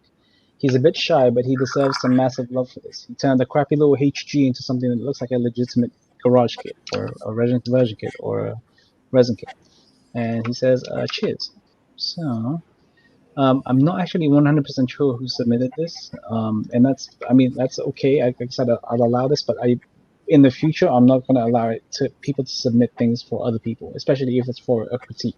This is a feature, so I guess I can. This is okay, but please submit your own work and not somebody else's. So is this Drop Colony's work or Drop Colony's submitted? He's That's submitting what I'm saying. his work. Yeah, I don't know if this is Drop Colony submitting the work, because Drop Colony's name is on the build itself, but I don't know if this is somebody submitting for Drop Colony. Hmm. You know what I mean? It doesn't I tell me hope who. he would submit himself. Well, it says. Well, I mean, then why would the Yeah. background say, "Hey, me, I'm not sure if I want to do this, but I'd like to show off my friend's work." So it wasn't him, but it is Drop Colony's work. Yeah. Yes, I it is Drop Colony. understand the sentiment, but I would perhaps, if you really want your friend's work to be seen, convince your friend to submit. Right. Straight up. It's just it's kind of like a very muddy area where you're submitting it for somebody else, and they might not want their work to be seen. You know what I mean? So Yeah. let's just got to keep that in mind. So let's go ahead and show this work, because it is it is a fantastic job. Yeah, really, really great. And I have seen Well, this. it's almost not a ground type, though, is it? It's not what? It's not the ground type, is it? It's a cold district. Thank you. Yeah, Cold District.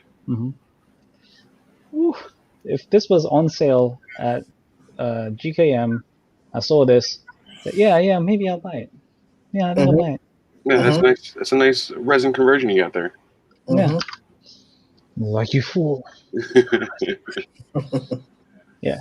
This is a really good example of excellent obviously a very clean build, but excellent paint separation, having your bursts of colors in very good spots that allow you to explore the kit from top to bottom, and excellent decal placement.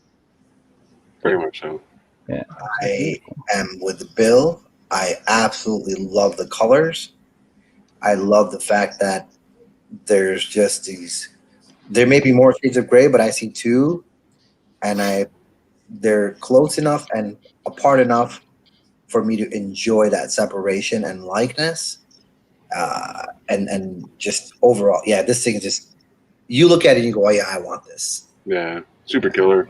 And I like it. Hazaki, when you're saying it's with the original builder's consent, I believe it is. I just wanted to, like, if this was up for critique, I would have completely denied this. Yeah. This is a feature. So All the scribing and panel work makes sense. It's really nicely done. yeah, so nice, dude. And the visor just pops. Yeah, Alongside all of this. Hello. Yeah. Yeah. Getting rid of the seam line on the head and all that stuff. Just I always like to put more of a snout on my customs because I like that. Listen, Brian don't like them flat face, okay? So it's a GM2. Bit of a nose on my face. I thought it was what did we call it? Cold District. Cold District. So, it's a GM2 according to the audience.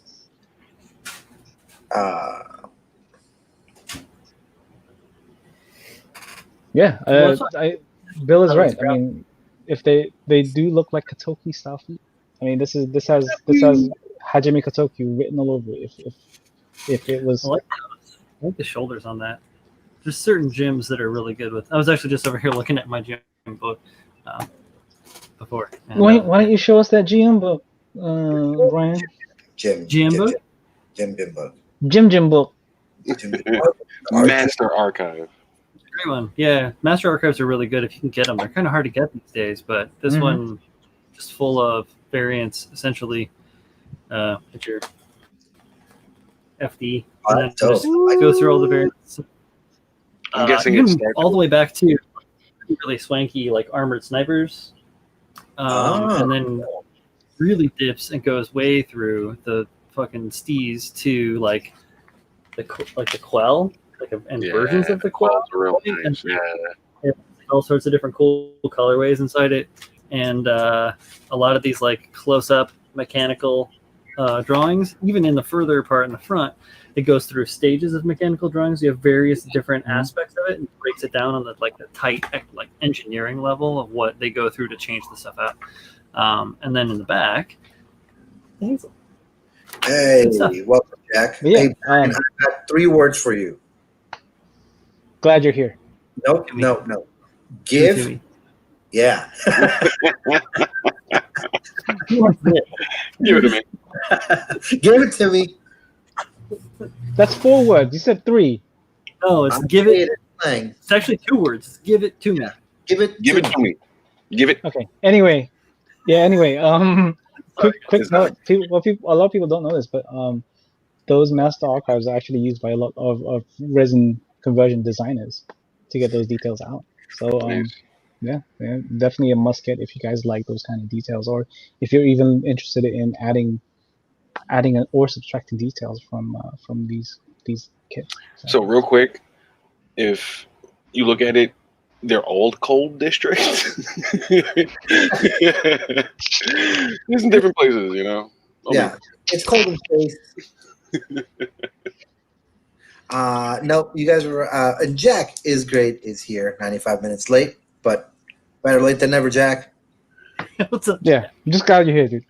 Happy you're here. I'm just switching batteries. Zoom in on that rifle, please, says Mr. Bill. Yeah, two-toned rifle, really nice with the detail. Rifle?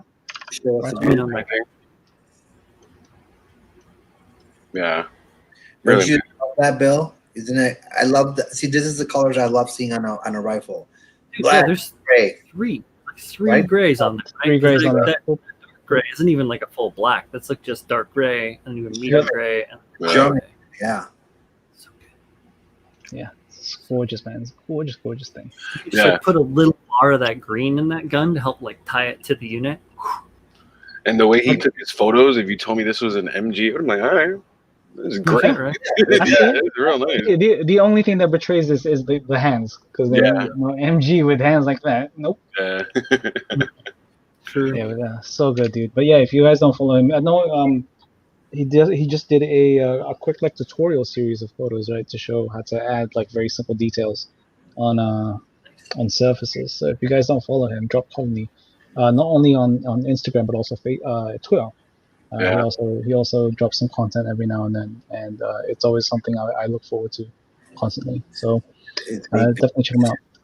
It is a beaut. So thank you, Drop Colony or Drop Colony's friend. Keep up the Please do not. Yeah, if you are going to submit someone's work, just tell them to submit it themselves. Don't do it for them. That's what I was gonna say, Hendren. Like maybe use the Bolden Arm's hands would have been. This also, I guess, eliminates him from the drawings, right? Because I don't know which one or the other it's gonna go to. You might want to message Drop Colony and see. I don't know. We'll see if they win. Then you can hit them up and be like, "Yo, you won something?" It's like what did I win something?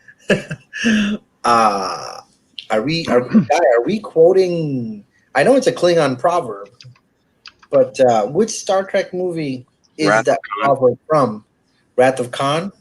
It's got to be Khan. It's a Khan line. So it's got to be from. Right? But Khan is not a Klingon.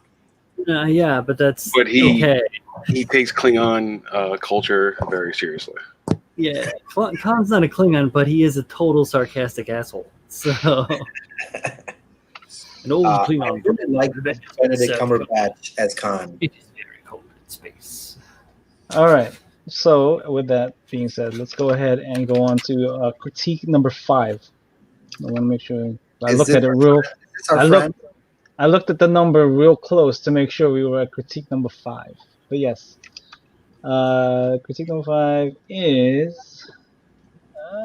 Where are you? We got 3 minutes to critique this.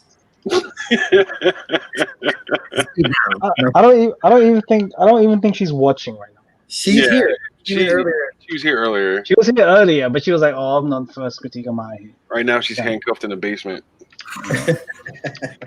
All right, so Vandrelli, right? That's the name. Vandrelli. Vandrelli. I'm trying to find her. There it is. Okay. And then I'm going to share work in progress photos and then final photos because she sent final photos in as well. Now, I'm not sure if she took the photos herself. But I guess that's okay. So I'll start with work in progress and then I'll talk about the description. Go ahead, Julio. She probably pressed the button herself. There you go. All right. I guess that's fine. All right. So the description of this build is Cherry Blossom Night. This is it's not work in progress facing more, but I'm going to show you guys work in progress photos. The Nightingale featured in the photo is just for a stand-in, so don't worry about that. God, what is this description? The paint scheme is mauve, white, and black. It will be panel lined, and I will hand paint cherry blossoms onto the Nightingale. I'm also thinking of doing a custom decal of my last name, Mayakawa, in kanji on the shield, which she changed her mind on. She should have updated this. The tree is made from 22 gauge wire with liquid latex on top, allows for flexibility of the branches even after painting without cracking the paint, and cherry blossom flocking. I enjoy the watercolor paintings of cherry blossom trees, so this is what I was going for with my tree.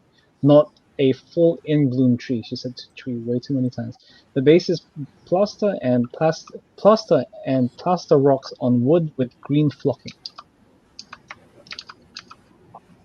Also, she did also send me another piece of a description. She says that if she could have changed anything, she would have taken a peach shade with like her tree flocking, has and would have used that as one of the colors for her blossoms on the kit, I think it would have tied everything together nicely. Yeah, Hendren, you are absolutely right. The kit is there. Meg managed to install millions of tiny cameras on the kit to mirror back whatever they're seeing to make it camouflage and invisible. It's just a big tarp they threw over it. It's a John Cena kit. That's right. This is a critique, Bill. Have at it. Have at it, Bill. Yeah, this is a critique, Bill. Go for it. Yeah, I so this picture, looking at this, I will say this is hands down, I think, Meg's best work to date. As someone who was privy to seeing the whips and even hanging out with her live while she was working on this, I know she painstakingly just went through hand painting all these flowers on the kit itself. And I'm a big fan of cherry blossoms, so this is close to my heart. But yeah, hell of a job on this kit, Meg. Hell of a job. Yeah. This one photo mutes out the shade of pink that is on the nightingale here. I feel like it mutes it down so where it looks like a brown instead of like a beigeish pink that it should be. Now, while this photo does that, and I agree with Julio, what it does do is make your pinks and whites pop a heck of a lot more. Yes. Yeah. Yeah. Yeah, I mean, Sure. looking at the pinks and whites on this thing, like it shows that you really thought about what colors you wanted to pop when you took photos for this thing. Chris, zoom in so our folks in the chat can critique as well. Now, first of all, I know for a fact that Freddie has a DSLR, and you guys took photos with DSLRs. Why is this photo so small? First of all, why can't I zoom in and see detail? Look at this. Yeah, I think this may have been with her phone. It's Julio. She says it's a mauve. So It looks muted, more muted than it did when I actually saw you working on it. yeah, I mean, because there's another color there which I'm not seeing. I agree with Bill though. The tree itself, I would cherry blossom trees are, when they're in blossom, you can never really see the branches because there's a lot of branches and there's a lot of flower. So I would have liked to see. Now she did say that the tree isn't supposed to be in full bloom, and I do agree with that. But he could have done with maybe a shade of another brown to break up the massive brown trunk on this thing. But I have a few photos to go through. Because Freddie's camera. Freddie says white balance. Like, come on, Freddie. Like you see how the head is the mauve is the variant from the back to the front. Like the front, I get the lighting's there, but like the way it's muted makes it the tone different to it. Yeah, it's kind of gray. Kind of sad.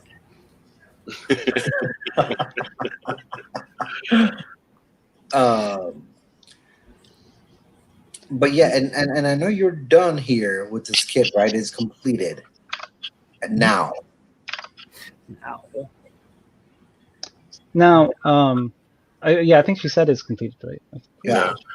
So those Patrick's on the skirt there, is that a little Patrick that I see? Little There's a bunch of Patricks there. Yes, this is Patrick. One thing I think I would have liked to have seen would maybe be different finishes on this thing. Yeah. Here. Yeah, so like for example, you have your white as matte, and then maybe have your mauve as like a very clear or a very glossy kind of finish. Or satin. Or even a satin, yeah. Just having different finishes because this is one giant matte piece, and that's okay. I think that's fine. I think it would give it more of a more visually interesting because it's essentially a two-tone colored kit. Would be more of a visual thing, like a more visually interesting thing to see. Give it more feel. Yeah. Like the texture really makes it pop. The white, Mm. like the white being glossy, would have made everything look wild. Seeing that now, yeah, that would have been real crazy. Everybody say, mm, "Hail Satin! Hail Satin!" but yeah, Meg, seriously, this is, I think, personally, I think this is your best work so far. Yeah, Well done to Angel on the decal right there on the Vangelie right there. That's yeah, great. really. Vangelie? And it sat real nice and smooth too. Like Yeah, it was silvering on it. that It's is really nice. that's a testament to you putting down that paint nice and even, nice and smooth. Yeah, Hmm. Yeah, I'm with Hendren here. I think the only thing that should have been glossy on this kit should have The been the flowers? flowers, not necessarily the white and gloss. Again, I'm not a big fan of gloss, but yeah, if the flowers had a sheen to them on top of the mat, it would have. You also have to think about like the size of this thing. Like the flowers. I mean, the flowers are literally dots on Oh the yeah, floor. Trying to say Yeah. gloss the white parts and give it like a fucking candy gloss so that it really gives you your depth. And this is gonna sound dumb, and I'm being stupid here because I'm just crazy like that. You could do layers of gloss between your layers of flowers to give it even more visual depth, and that's an old painting technique. Ooh, imagine that! Ooh, right. Imagine that! Just fifth dimension chest that shit. multipass. Dallas, Multipass. I'm Multipass. excited to see more work from you, Meg. You've gotten a hell of a lot better since last year. Yeah, She's on a much better sponsor now. No, oh God. yeah. I did. I liked your bat thing, the horror bat in the cave. I can't remember the name of the build. I enjoyed that, but like seeing what you did to that build, and then what you in your evolution or your progress from that build to this one with like your bauble, like your snow globe horror in between all that stuff. You've really taken into heart what people have told you, or kind of the stuff that they've given you in terms of advice, and this kit shows that you've learned from all of the stuff that you've worked on. So yeah, really, Yeah. really And do well not let Freddie take any credit for any of this. He doesn't teach her shit. done. No, he just makes a potato fries. Yeah. Goodness. Really great work, though, Meg. Really, really great. Absolutely. Yeah. Hell yeah. You tell that you really enjoyed what you were doing, that you cared about the project, and you had like a great idea. You thought about what you wanted to do, and you planned it out. You executed it really well. Yeah, you saw it through it, and we know how nervous you were doing this too. Did you see it in her at that point where she flipped over and she was just confident? She was like, "Yeah, I'm getting this done." Yeah, like the moment you put on your first branch and your first blossoms on the kit, you were like, "Yep, that's We it. in there, yeah. We in it." It was nice to see that enthusiasm. Actually, so Angel says he disagrees with the gloss. And you know what, Angel? That's your prerogative. All right. I think No. the white being gloss would have made that pop hard, like super, super hard. It would have been really nice against a mauve. Yeah. But the fact that you have variations of pink in like the larger blossoms and in the full flowers themselves, I think is It went Such real a- nutty and there's fluorescent purple in that mauve or fluorescent pink in that mauve. And really like just in it to give it a little more. Yeah. Sorry, I'm being weird tonight. I apologize. It's the haircut.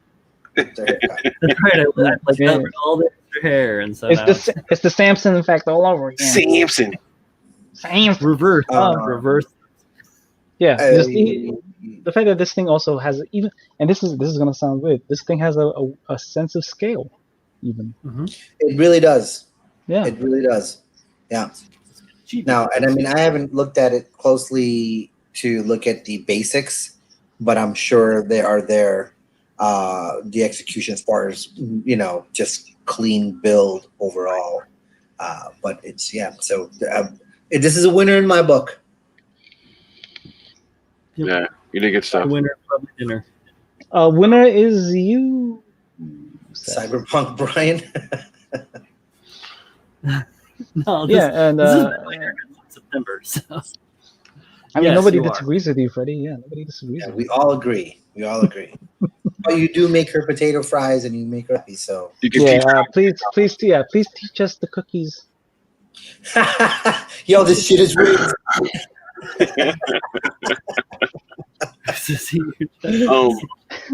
Angel, you should make one and then gloss it and see which one you like more. Boom. Breakfast. We did judge with Angel. Yes, we did. Yeah, and he was the senior judge. So He was. That's why you have multiple judges. Yeah, we no longer are judges. yeah, because apparently we're not needed anymore.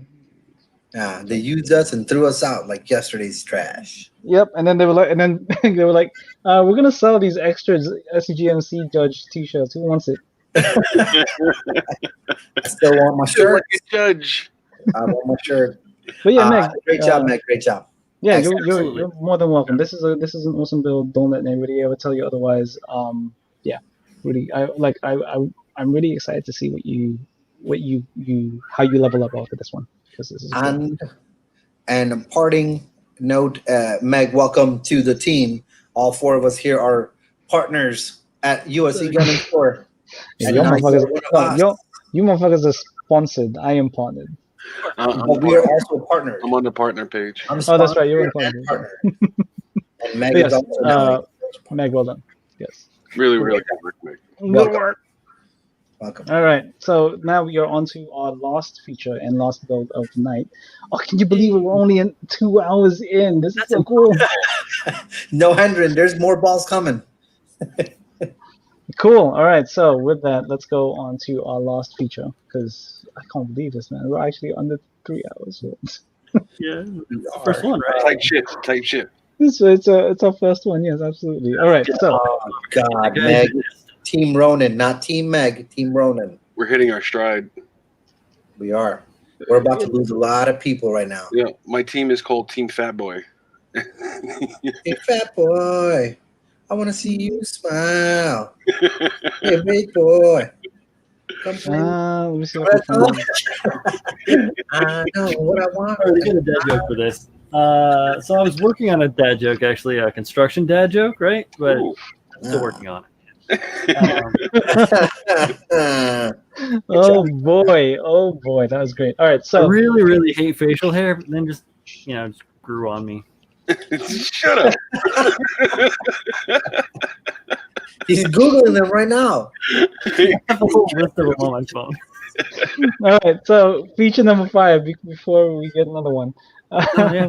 It's from this gentleman right here. Oh yeah. Yeah, so Gunpla Jimbo, PR on Instagram. If you guys don't know him, please follow him. He has some cool looking stickers that I have stuck in my spray booth. Usagi Yojimbo. Usagi Yojimbo, yeah. And they say so. I'm gonna go ahead and show you guys his build and talk about his description of said build. Meep. Nope. Team Texas Builders. All right, so. Let me see. The RG Sazabi White Comet. For this custom paint, I wanted to do something different. I feel like, yes, it's another Sazabi, but that's part of the hobby. So it's another Sazabi, but my version of it. I love the Sazabi mobile suit, but I'm not a big fan of the red on it. You too, man. I had been holding out on customizing it for a while. The kit has 2 shades of white with a bit of silver on some parts and 2 different blues. Don't say 2 shades of white because there's no such thing. With a bit of silver on top with 2 different blues. Custom Warside decals and finished off with a 2K gloss. Hope you guys liked it. Yes, it's either a white or it's 2 shades of gray. Jeez, man, I don't know, because I've got an old bone white and a titanium white, and there's only one white. All of those are either a shade of yellow or a shade of gray. Congratulations, by the way. Meg has started Territory Wars. Yeah. What? Thanks for set tripping fools, Meg. What? Why? Oh no! No! what's going on? But yeah, so man, so I am in agreement with Gunpla Jimbo. I'm not a big fan of the red on the Sazabi, or the Sinanju even, and yeah. I absolutely love these colors because, as you know, Pabs, these are the very first custom colors I myself painted, in Mhm. my very first build off against a little known builder known as Chris Paps, aka R35D5. R3D5U is dead. R35DU 3D, 5D, 2D Suns. So I love these colors. I absolutely love these colors. It's and I think these colors actually work out really great on the zombie. Especially that kind of color shift blue top coat. That at least that's what it looks like to me. It's No, good that's just gloss. that's a 2K gloss. Yeah. 2K gloss. Ooh, It's it's good. Did a really good job. The color separation and variation in color is really, really nice. Mm. God. Decal placement looks good, man. Like this, all of it came out. What really happened? well. What? Guys, dad joke. Oh, no. If a cow doesn't produce milk, is it an utter failure? You mean an udder failure or a milk dud? You guys are bad people. No. But yeah, I like yeah. So what's brown and sticky? Doo doo. Z. Stick. I am brown and sticky. That's what I said. Easy. That's your deep brown chocolate, baby. Deep brown chocolate candy. Deep brown candy. Deep brown caramel. I was like, is that a candy? Is it brown candy? Brown It's caramel? not- Oh, I should get a wrapper. So I think the blue. I like it there because I don't know where else you would put that much blue on this kit without it. Well, let's just say this: anywhere you put that much blue on this kit, it'll look like it's too much blue. So outside of that, It's a great accent color. yeah, I still like the blue there because otherwise there would not be enough blue on the kit. I know this is a feature and not a critique, but my one comment would be, I really hope you cleaned your paintbrush out thoroughly after this gloss coat because you used the 2K gloss, and that thing it retired my Badger 105. Rest in peace. Yeah. Oh man. Single tear rolls down Peb's cheek. Yeah, no, this is great. I really like this. I just enjoyed just sitting and looking at this when I was reviewing all the models prior. Just enjoyable. Are those Delphi? Those are Delphis, aren't they? Those are definitely Delphi. Yeah. You A can nice- tell by those. A nice solid background would have made these photos look even better because they look good. But It it was, almost looks like he has an LED in it, yeah, just because of how shiny it is. It does look like that, doesn't it? Yeah, and I'm telling you, it looks like the gloss coat has a tint in it. It's the light is just very the white does look a bit pearlescent. yeah. Because I know there's two shades of white there, but I think one of the whites is hit with transference blue, just like how I painted my Astray in the Dragon Momoko Astray, because it looks so close to what I did with that. Testament. The Testament, that's right, the Testament. Yeah, so I don't know, but either way, it looks killer. I am enjoying it very much, and I've seen plenty of white zombies. So I'm kind of over. I'm really kind of over almost any variant color on a zombie, unless it's like something completely different, like everything yellow and black, or orange, or black and purple. or black and purple. I mean, you see so every color's been done, but this looks fantastic. I really like that the metallic. You don't see all the filaments in it. Like it's really well executed. You know, It's not 2 shades of white. It's 2 That's shades Pabs's call sign. 2 shades of white. I'm 2 shades of yellow. Thank you. Just make sure you follow him over at R3D and UTZ. Nuts.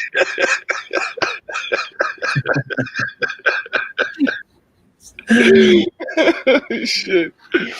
Good job, though. Really good job. This is great. I love it. 2 shades, finishes. But to white have does come in a lot of shades, guys. There's off-white, there's eggshell white, there's white, pure white, Titanium pearl white. white. Pearl and the satin will look good. 7 horse. It's all those things.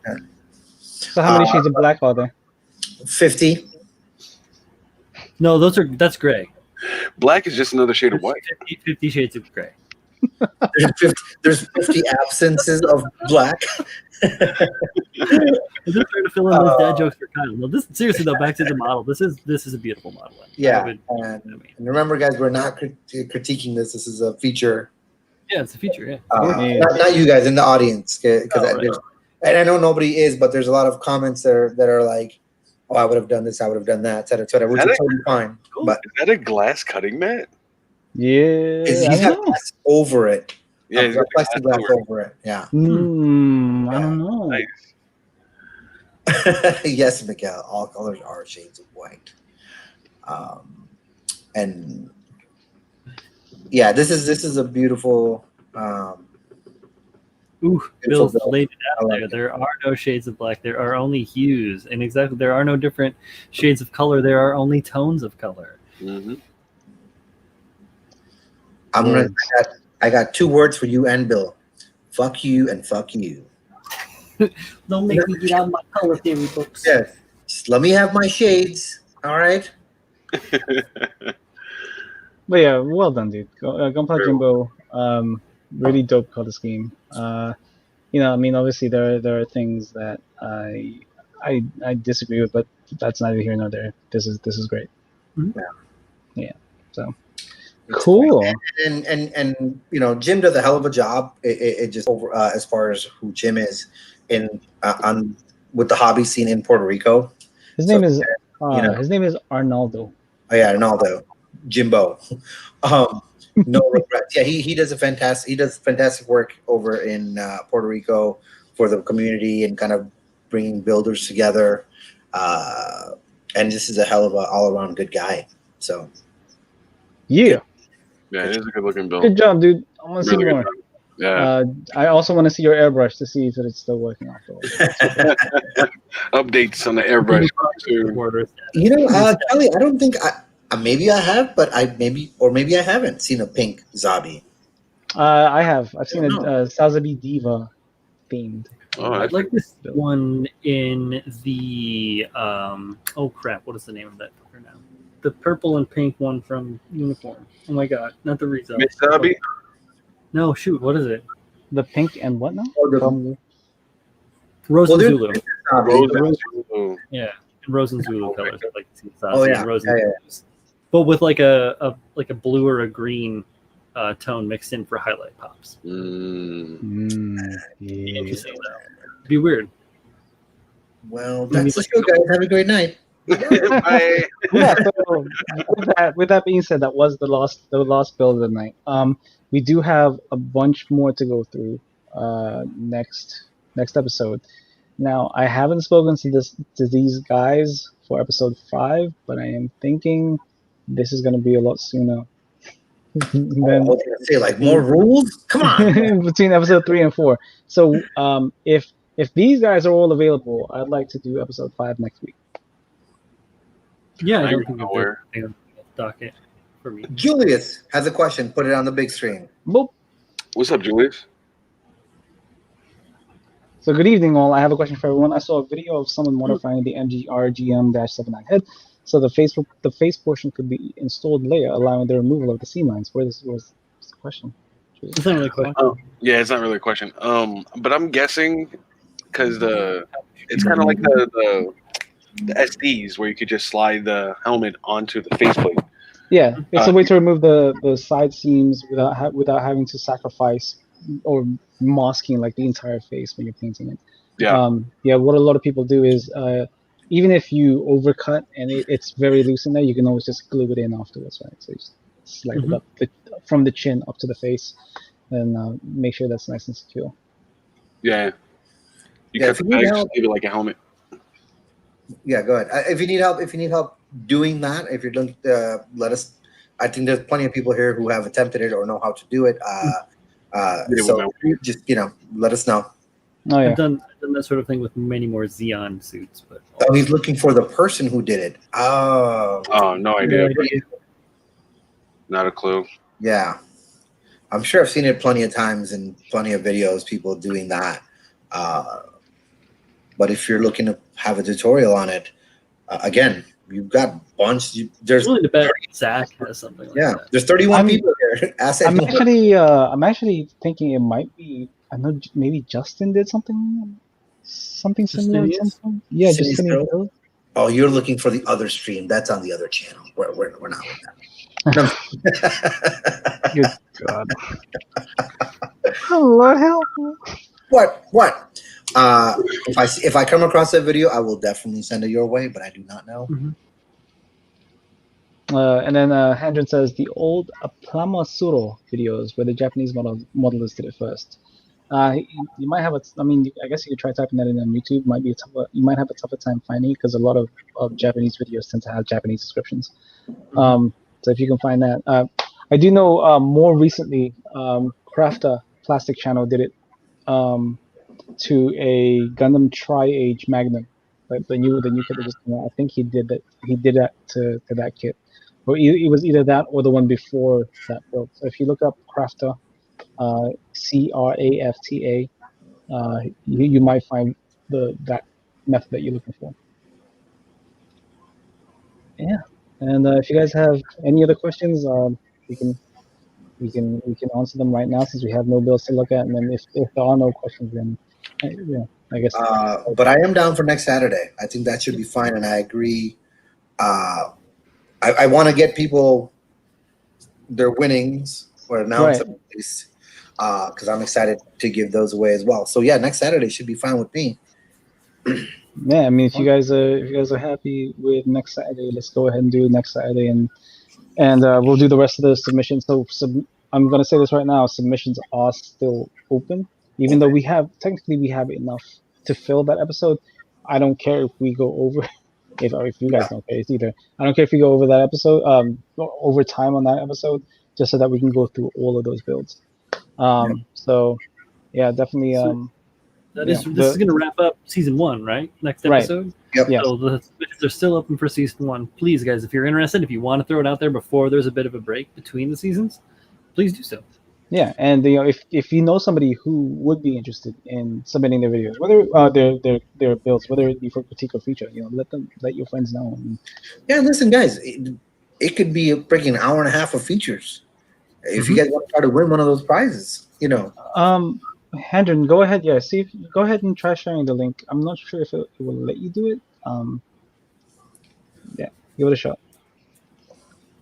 But yeah, so I mean, yeah, if there's nobody else wanting to answer or nobody wants to ask any other questions, let's go ahead and go through the roundtable and finish this off. So let's start with Yay! First is the worst, I guess. Thank you guys. Thank everyone jumping in. I'm Ronan. You can find me on Instagram or on Facebook. At some point in my life on YouTube as well. I appreciate you guys jumping in. I look forward to seeing all of you next week and hope to make at least 5 people very happy with some fun things to give away. So thank you guys and have a great weekend. Yeah, thank you, Zeke.